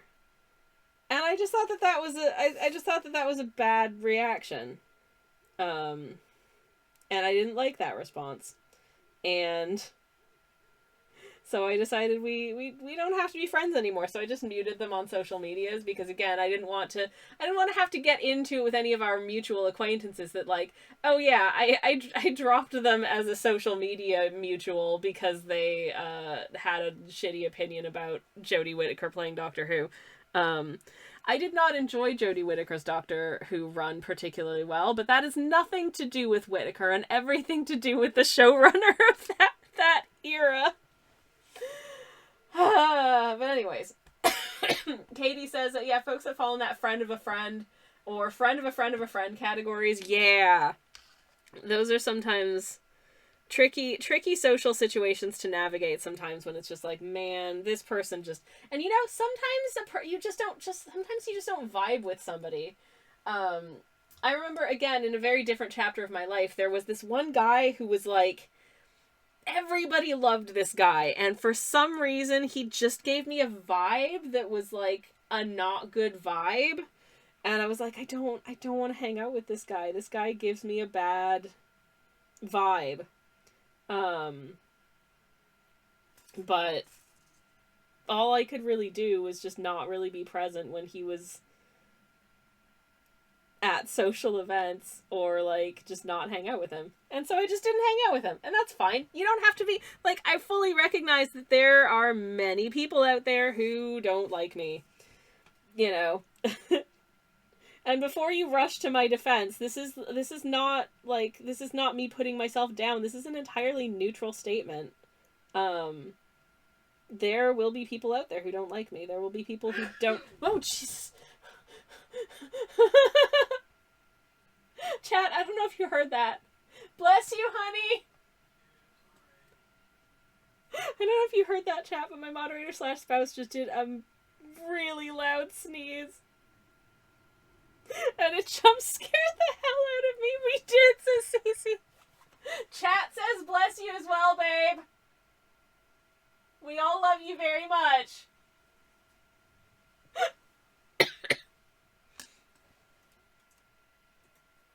It's okay. Sledge has said sorry in the chat. I have said it's okay. We love you. Which is true. Anyways. But yeah, I forget what I was saying before a big sneeze hit, so never mind. This leather biker jacket is looking quite cool, I think. It is a neat and groovy look. I hope it's comfy. I've never worn a leather biker jacket. I did have a faux leather biker-esque jacket years ago. It was fine. Very cute. I can't remember where I got it. But it was alright. I remember once buying what I thought was a faux leather biker jacket off of, we didn't know what, like, Shein and Temu and stuff were at the time. It was one of the precursors of, like, Shein and Temu. But I'd seen an ad for, I kept getting ads for, like, this clothing website, and I was like, ooh, tell me more. And I bought this jacket off of it because it reminded me of the outfit that Spider-Woman wears. That's like red and black and looks, you know, sort of quite badass and fun. And yeah, it was just so shockingly bad quality. I couldn't wear it. Surprise! It was bad. Romwe, that was the name of the website. I'd never heard of Romwe, but I was like, oh, I'm sure it's fine. This was, again, probably like 12 years ago. I have learned since. I'm very discerning about where I buy my clothes now. If I see a random ad for a clothing label on Instagram or whatever, I am doing, and I think anything looks remotely appealing, I am doing a boatload of research into the brand before I would commit to buying anything. And I think there are certain like hallmarks of this store is bad, this store is a scam, this store is stealing photos from like other actual brands and is just going to take your money. There is a brand I did buy something from once. They are not the cheapest. So I've only got one piece from them that I bought a couple of years ago, and to be honest, I don't wear it very often because it like laces up the front and it's a little bit awkward, but like the construction is gorgeous. The piece is gorgeous, and I very much recommend them. They're called Voriag. I'm not sure if I'm pronouncing that correctly, but I'm gonna pop the name in the chat if you're curious. But they do, I think most of their stuff is made with like natural fibers as well, and it's very inspired by like Eastern European folk embroideries and that kind of thing, if that's what you're into. It's really cool. Anyways, but they had an instance recently of one of those like fake, like rip-off websites, that I can't remember the name of the fake rip. It was like retro something, so you know most of their stuff was like vintage inspired supposedly. But they just took photos from Voriag's website and like AI'd a different face onto the model, which is so creepy. And then just reposted the picture, and they were like, take a look at this dress that we're selling. And like the original shop owners were like, that's not even a dress. That's like a blouse and a skirt and a vest. And they want to sell you a one piece of it? No, that's going to be bad. Retro Stage says Katie, no. It was something retro. I can't I think. Anyways. But yeah, Mimicry says it's tragic that Instagram has ads that are so well tailored to my taste, but at the same time the quality is so damn questionable / mid. Yeah, so like sometimes it is hard to tell just from the Instagram ad whether this is an actual like, you know, indie clothing designer making neat things or someone who stole a bunch of pictures from an indie clothing designer. Usually once you go to their actual, like, retail website, it becomes quite obvious which ones are massively El Faco and which ones are legit. But you do have to check. Because sometimes it is genuinely quite difficult to tell. But yeah, there was this one, I can't remember what they were called. They were called, like, something of Oxford. And immediately I was like, well, that's fake. Because it is one of those ads. I don't know if y'all get a lot of these ads, but I've been getting a lot of these ads that are like, sadly, we have to close our business after 84 years as a family-run company. Everything, you know, we need to get rid of everything by the end of the month, so we've got an 80% off sale. And then like it's all fake. It's obviously fake. It's just no, you are not. But this one that was like so and so of Oxford claiming that the business is based in Oxford. None of the photos were anywhere I recognize from Oxford, and I live in Oxford, so I would recognize it. It was just so obvious. But obviously, if you don't live in Oxford and you've never been to Oxford, you might not be able to tell. Especially if you're not from the UK, you might just be like, ooh, so-and-so's of Oxford, that's fancy. I mean, there's a lot of Oxford that isn't fancy, but I mean, we do have a big fancy university, so I guess. Anyways. But yeah, Katie says, oh god, the everything must go because we're closing forever ads. It's just so blatant. It's just so blatant. And once you get more than one of them, it's like, okay, this family jewelry business is doing the exact same we're closing down ad as that, like, you know, blanket company, as that women's clothing company, as that kitchenwares company, as that LGBTQ plus themed pride jewelry company. It's like, yeah, okay. Yeah, it's like I just heard of you. WTF, says Katie. Exactly. It's just, it's It's so obviously, once you see the pattern, especially, it's so obviously nonsense. But there are definitely telltale signs when you visit one of these websites that, like, as soon as if I visit an ad that really feels like it's trying to make it feel like it's based in the UK, the first thing that I do is go to the shipping page. Tell me about shipping. If it sure sounds like it's shipping from the other side of the world, I'm going to go out on a limb and guess that they're not actually a UK-based business.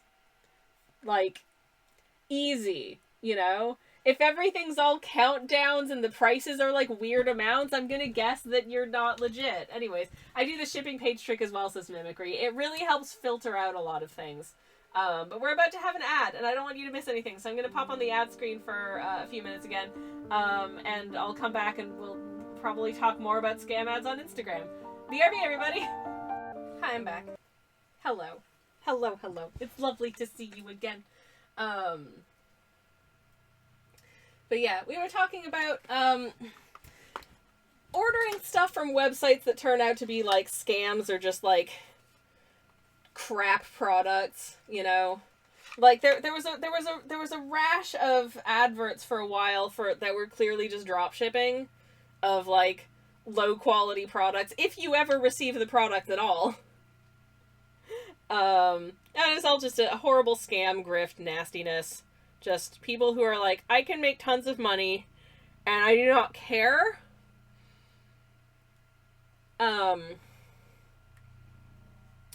What the means by which I do it.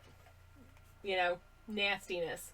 Horrible. Anyways, Mimicry said in the chat, I'm just gonna circle back a bit.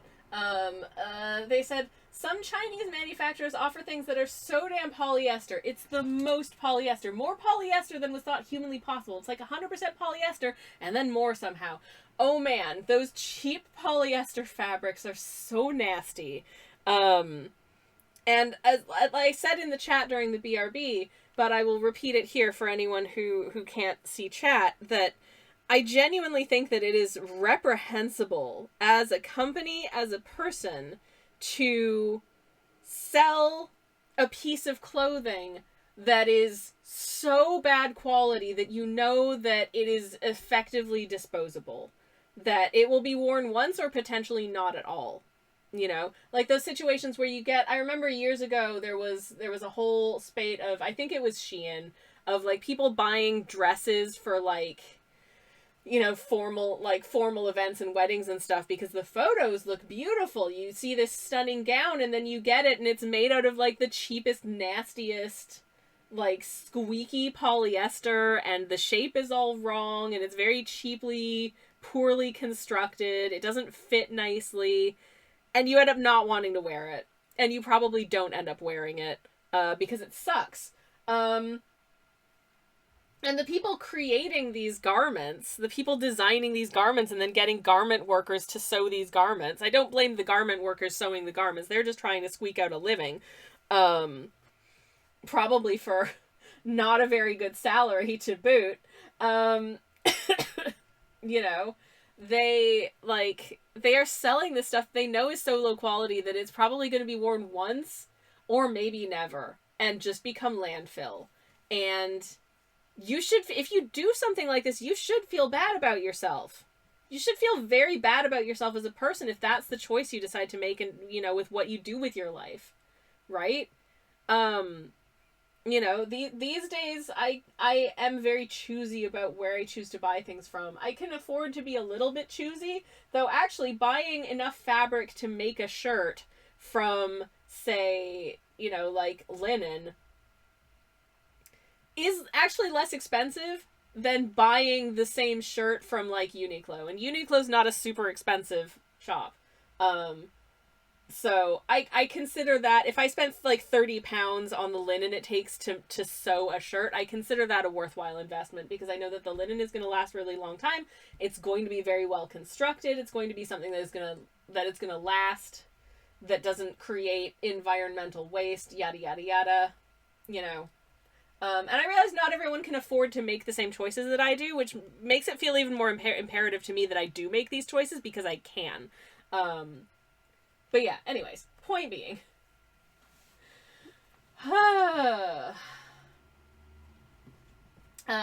Katie says, I've seen clothing tags where it's X% polyester, Y% other material, and Z% polyester, and when you add the percents, it's way over 100%. Yeah! I also really love when they just put, like, percentage other fibers. Like, what the heck is it? What are other fibers? Is it asbestos? Is it lead? Like, what is it? Because I'm pretty sure I remember reading that there was a problem with items coming from, was it Shein or Temu or one of those big, like, everything is cheap, but everything is cheap for a reason, like, mass manufacture websites, that had, like, well beyond legally allowed levels of something like lead or I don't remember if it was lead, but it was something like that it's just like, why is there even any of this in these garments? What the hell? You know, like, just genuinely, like, you know, it's like if they started dyeing things with arsenic green again because it saves them money somehow. Like, oh my god. They would do that. If you can afford to shop anywhere else, you know, please do that. And if that's the only place that you can afford to shop at, I'm so sorry. Halloween costume quality clothing, says Tals. Yeah. Oh god. Oh my god. Do you remember those Halloween costumes that they used to have? This is older viewers may remember. Don't talk about your ages, but back in like the 80s and the 90s, they had these Halloween costumes that was effectively like, the material was basically plastic, I swear, and it was just like a shirt that had like a picture of the character, you know, it'd have like Super Mario or Rainbow Bright or whatever character there's a picture of it on the shirt that you would wear, and then like a bad quality plastic mask of that character that you would then wear in front of your face, which not super safe from like a being able to see perspective, and I feel like those have kind of disappeared from just like your child being safe walking around in the dark wearing a mask with very limited visibility is not a good idea. Anyways, but yeah, Katie says, the fact that people are being forced to make low quality, high quantity items in unsafe conditions is heartbreaking.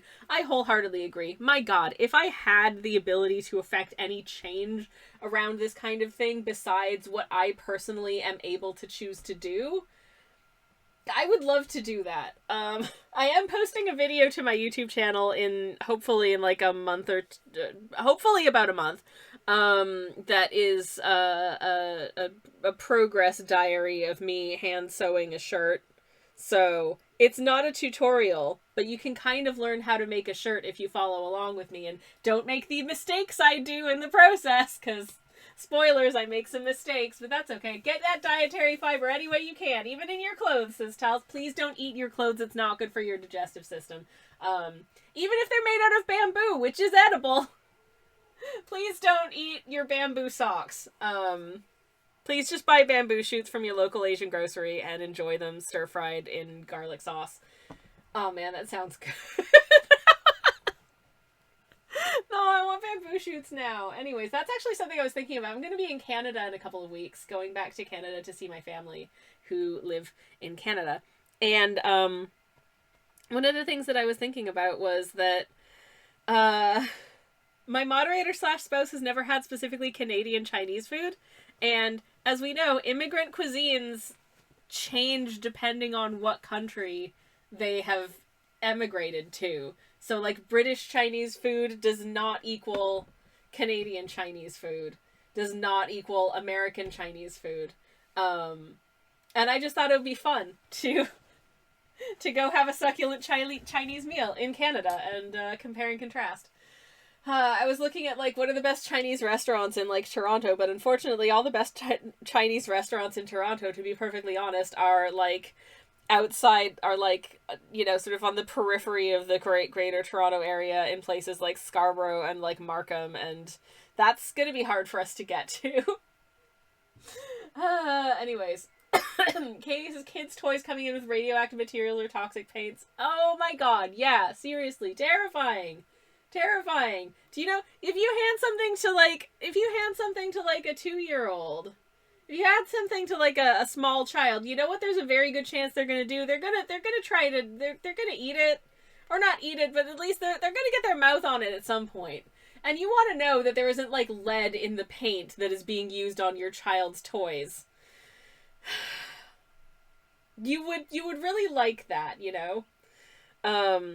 It's for these reasons that I do appreciate that, like, the EU has brought in, like, you know, sort of product safety regulations with regard to things that are imported into the EU. But it also makes it very difficult for me to post things like pins to Europe, which is why if you want a pin from me, it's a lot easier if you live in the UK. I'm just gonna put that. I'm just gonna say that. If you want stickers and prints, whatever, that's fine. But, yeah, Mimicry says, "Welcome to America! This is where Chinese food was invented." Oh boy.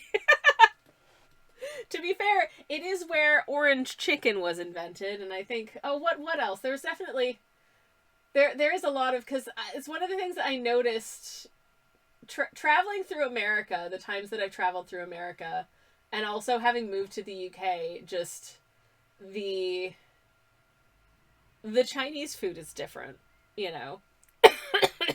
There are things that you see in like every on every Chinese restaurant menu in the States that you didn't see in Canada, and things on every Chinese menu here in the UK that I never saw back in Canada either. Like prawn toast. We didn't have prawn toast. I miss prawn toast because I can't eat wheat anymore. I'm sad about that. Anyways. I really thought there was a bit of a chance that we'd get this done today, but nope. Oh well. Never mind. I listen, I have put in a valiant effort. I'm not done yet. I can do a little more, but I have put in a valiant effort. But we did not quite get there. But that's okay. I'm gonna start doing a little bit of gentle line weights, though. Oh, no, I'm not going to do some gentle line weights. I'm going to do before I do gentle line weights. Because I'm going to take some of my... This is just neutral tint. This is just neutral tint. I always have a blob of neutral tint because it's really useful to tint things in a neutral way. And I'm going to just... I'm going to blend it with my green to create... just a suggestion of tattoo. Because they have tattoos. And I would like that to be a little bit visible. But in that slightly subtle sort of way. They have kind of some little stripes here as well, but they're quite they're quite subtle. Again, where's my tissue? I'll blot a bit. Large steps forward have been taken, says Katie. This is true. We are quite a ways further into this than we were when we started. For one thing, like Unnar has flesh and hair and an outfit that you can see, and I think they look pretty stinking cute. Oh, excuse me. But yeah, I don't really remember what the hallmarks of Canadian Chinese cuisine are, so I'm looking forward to rediscovering that. Like, uh-oh. If I'm being honest.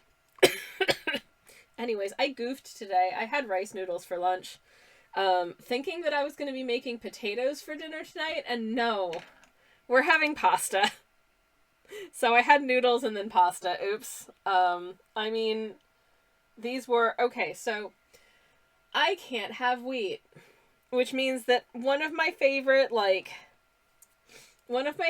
less than healthy snacks as like a lunch used to be specifically the vegetable flavor Indomie noodles. Delicious, delightful, loved them. Can't eat those anymore, but you know what I can do? I can buy the vegetable Indomie noodles. I can take the seasoning packets and squirrel them away, and my moderator / spouse can eat the noodles, make his own sauce. I think he usually makes a sauce by mixing together some just like soy sauce and ketchup, mayonnaise, and something else, and makes a nice sauce, maybe some rice vinegar, I don't know. Anyways, does his own thing with the noodles, and then I get to have the little seasoning packet, which is super yummy. And I just cook up some rice noodles and I add the Indomie vegetable seasoning to my rice noodles, and it's delicious because I like vegetable Indomie. There are worse fates than having noodles for lunch and pasta for dinner. This is true. This is true. But yeah, I was doing a spag bowl situation tonight because we've got some mince in the freezer that needs using up, and my moderator slash spouse requested spag bowl, and I was like, okay.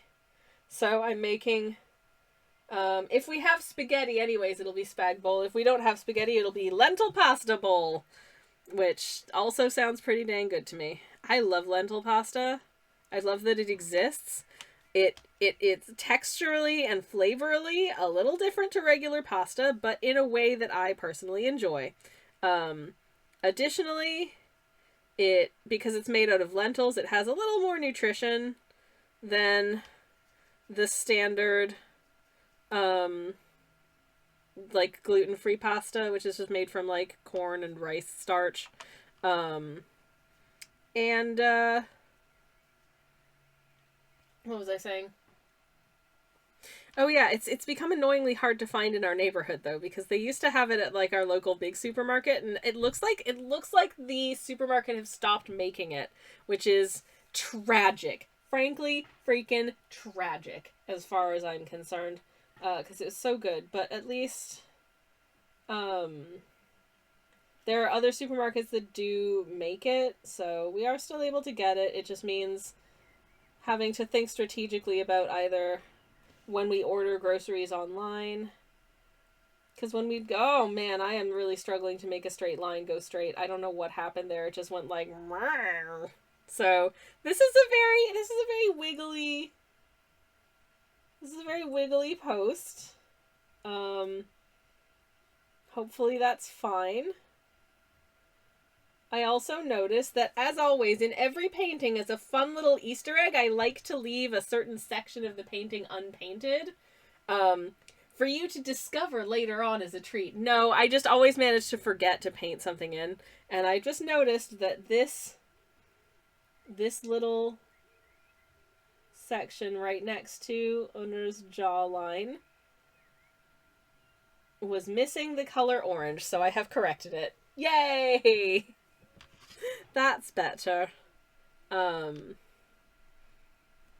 yeah, I miss being able to go to the shop and buy and pick up and purchase a thing of lentil pasta, because it's really tasty.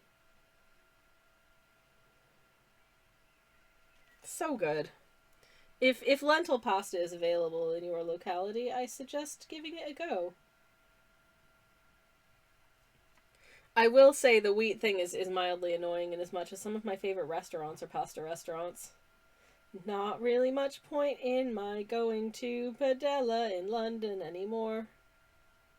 If you can eat pasta and you like pasta and you're in London, Padella. Gazillion out of 10 do recommend.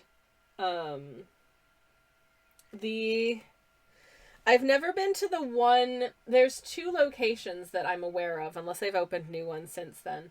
I've never been to the one by Borough Market, because they don't do reservations and it gets really, really busy because it's very popular, so you might have to queue outside for a while, which I don't want to do because life is short. I'm not queuing outside a restaurant, forget that. But their Shoreditch location takes reservations, so you can just book yourself a table and show up and be able to sit down, which I prefer. I will book tables at restaurants where you probably really do not need to book a table. You know, we'll show up at like 6 p.m. and we're the only people there. It's a Tuesday, and I'm like, I'm glad I booked a table because I didn't know whether or not this would be the case. Because I've also been in situations where you don't book a table and you think that it's going to be not very busy, and then you rock up and it's crazy busy. There was one time I was in Amsterdam and I really wanted to go to this one Japanese restaurant, because obviously you're in Amsterdam, what are you going to do? Eat Japanese food, of course. And I was concerned. I was concerned because their website only took reservations over. They didn't have like a booking system where you could book like via the website. You had to actually telephone them to make a reservation, and I was like, no, no, no, no, no, no, I'm not doing that. No. So we just rocked up in the hopes that it would be fine. But it was like a Tuesday or a Wednesday, and we got there fairly early, and it was fine. Like, it was busy, but not so busy that there wasn't, a table for two that they could do for us. So that was good. And it was delicious.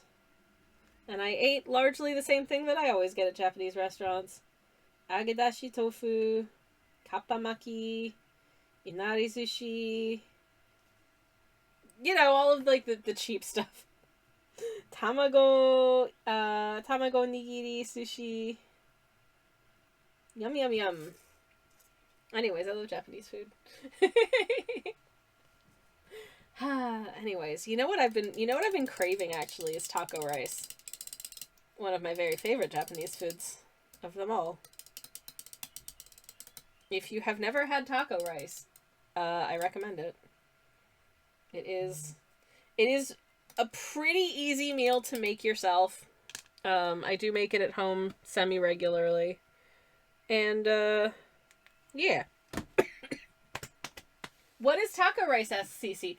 All right, taco rice is a dish that comes from Okinawa. It was invented, I think, in like the early 1980s by a chef in Okinawa, which is an island in sort of like South Japan, that has a pretty, that I think because it's an island, it's kind of, it's a little bit apart from the rest of Japan. It does have kind of a distinct culture and cuisine of its own, which is quite cool.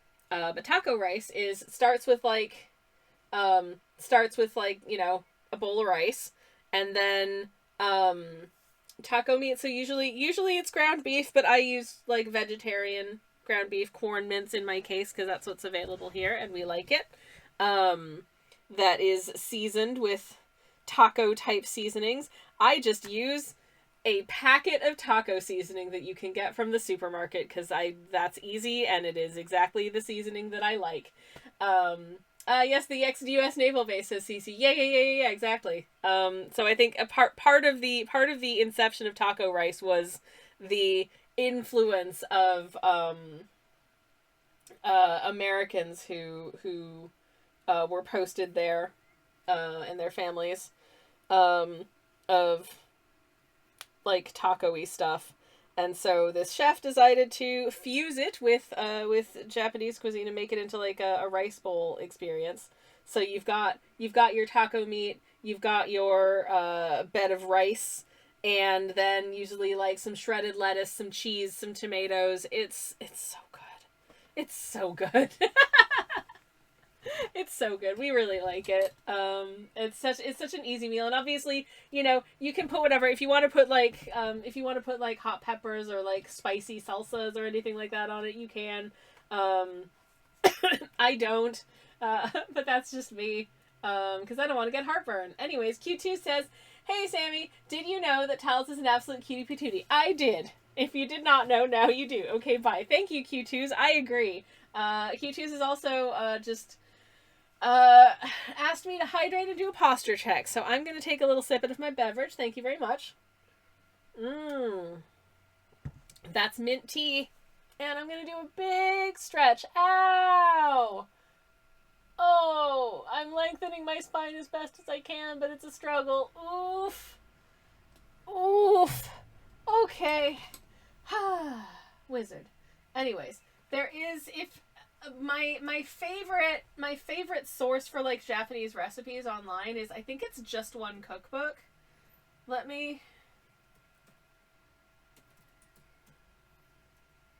I think it's Just One Cookbook. Yeah. Her website is a very comprehensive resource of Japanese home cooking. And very, very easy to follow. So do recommend, and I'm very sure that she's got a recipe for taco rice if that is something, if that is your bag. But yes. Ooh. She also has a recipe for brown butter banana bread. Delicious. I made banana bread not too long ago. With oat flour. It turned out really nice. But yeah, I do like banana bread. Anyways. But yeah. Right. Okay. I think I'm gonna do the lines for like the seats next. And then probably call it for today because I have to go cook dinner. Which means I have to finish the line weight next time. But I feel like there's not quite enough of this painting to take up the entire time. So we might also work on day one of Hollow Knight Art Month next time. Because I don't really want to... I don't have anything else to start ahead of that, if that makes sense.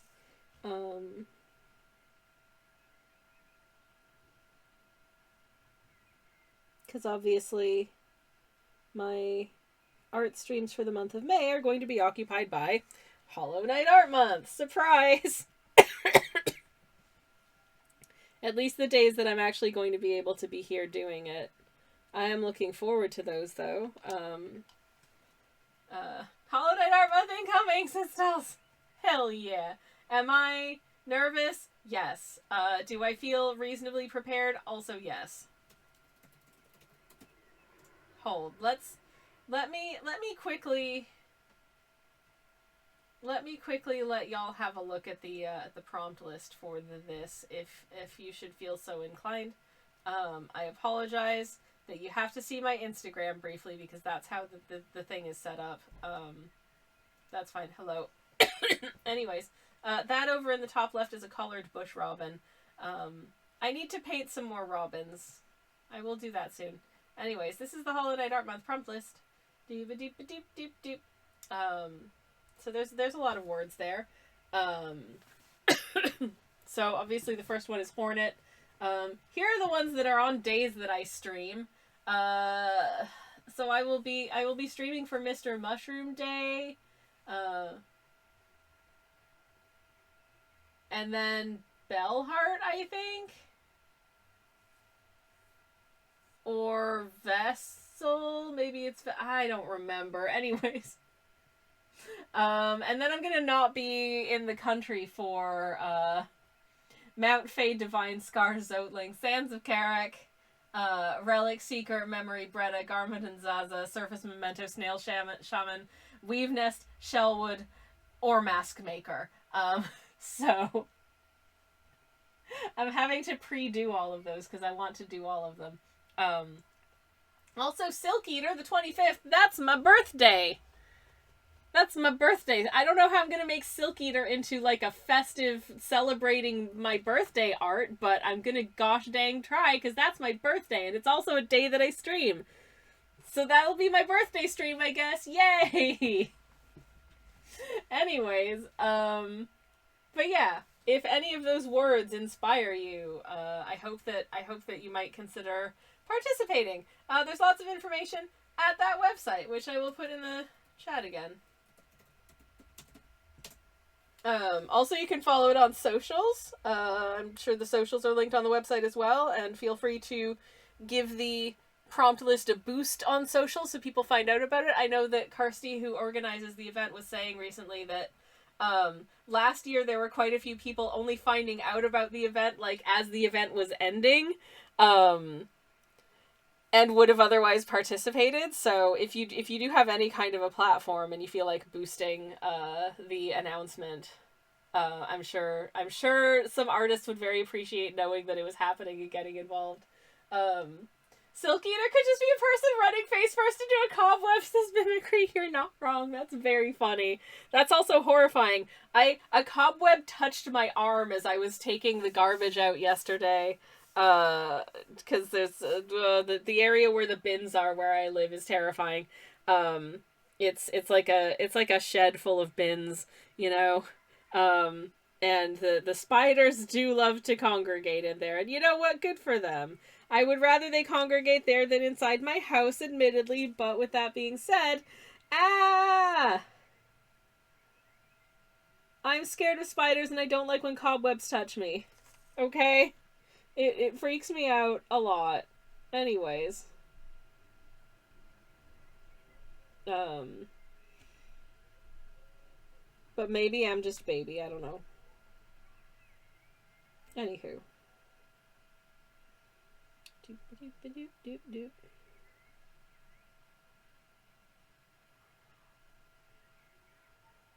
Okay.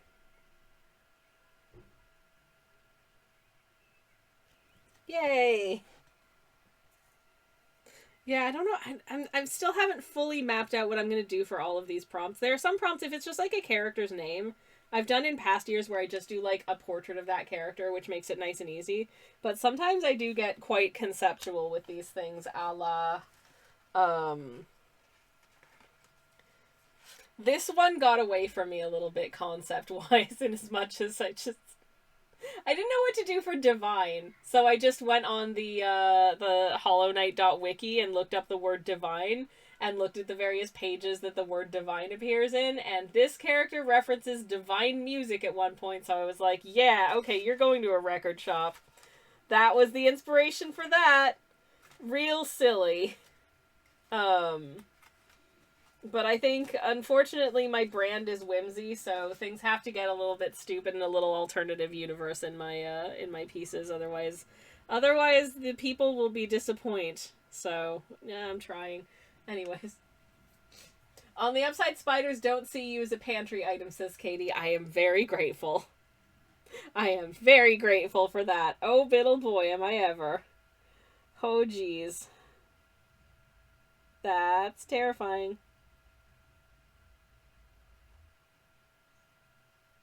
Okay.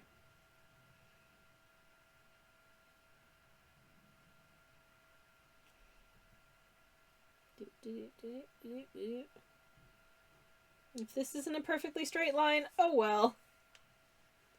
Listen, I don't understand how perspective or seats or public transit works. It's all wizardry to me. And my character is a sorcerer, not a wizard, so, you know. I feel like spiders would be less scary if they were bigger, says Morax. I don't know, I feel like I might potentially be even more scared. Part of the reason I will never play Baldur's Gate is that there's giant spiders in it. And they look very spider-esque. Do I play Hollow Knight and Silksong where there's spiderish characters? Yes, but they're very stylized. You've seen the art style of the game is, like, not particularly realistic, and I'm still freaked out by Deep Nest. So, you know. I do have limits. I do very much have limits. But, yeah, what was my point? I'm sure I had one. Have you ever played Grounded, says Cece. No, too scary. Though I know that's the one where, you are shrunk down to, like, tiny size, so, like, the insects around you are big, and you're in, like, a garden, but everything is huge and you're tiny. Like, as a concept, I love that, because I love, like, giant objects, or, you know, like, everyday things, but they're gigantic, or they're teeny tiny. I love that so much. There is a Doctor Who adventure. It is it's one of William Hartnell's episodes. I can't remember what it's called now, but somehow, instead of, like, going to a different planet or a different time or whatever, they end up in, like, contemporary 1960s Earth, but they've just been shrunk down to, like, a super tiny size, and they have to try and, like, figure out how to get restored or whatever. So there's, like, a giant ant at one point in that episode, and, like, a giant matchbox, and they're having to try and figure out how to manipulate a telephone while they're all, like, the size of ants. It's very funny. I met the fellow who plays Ian Chesterton in that series once, and he said that it was a really fun episode to film. I believe it. Yeah, massive spiders in Grounded. Yeah, I know that Grounded is one of those games that has, an arachnophobia mode, with that being said.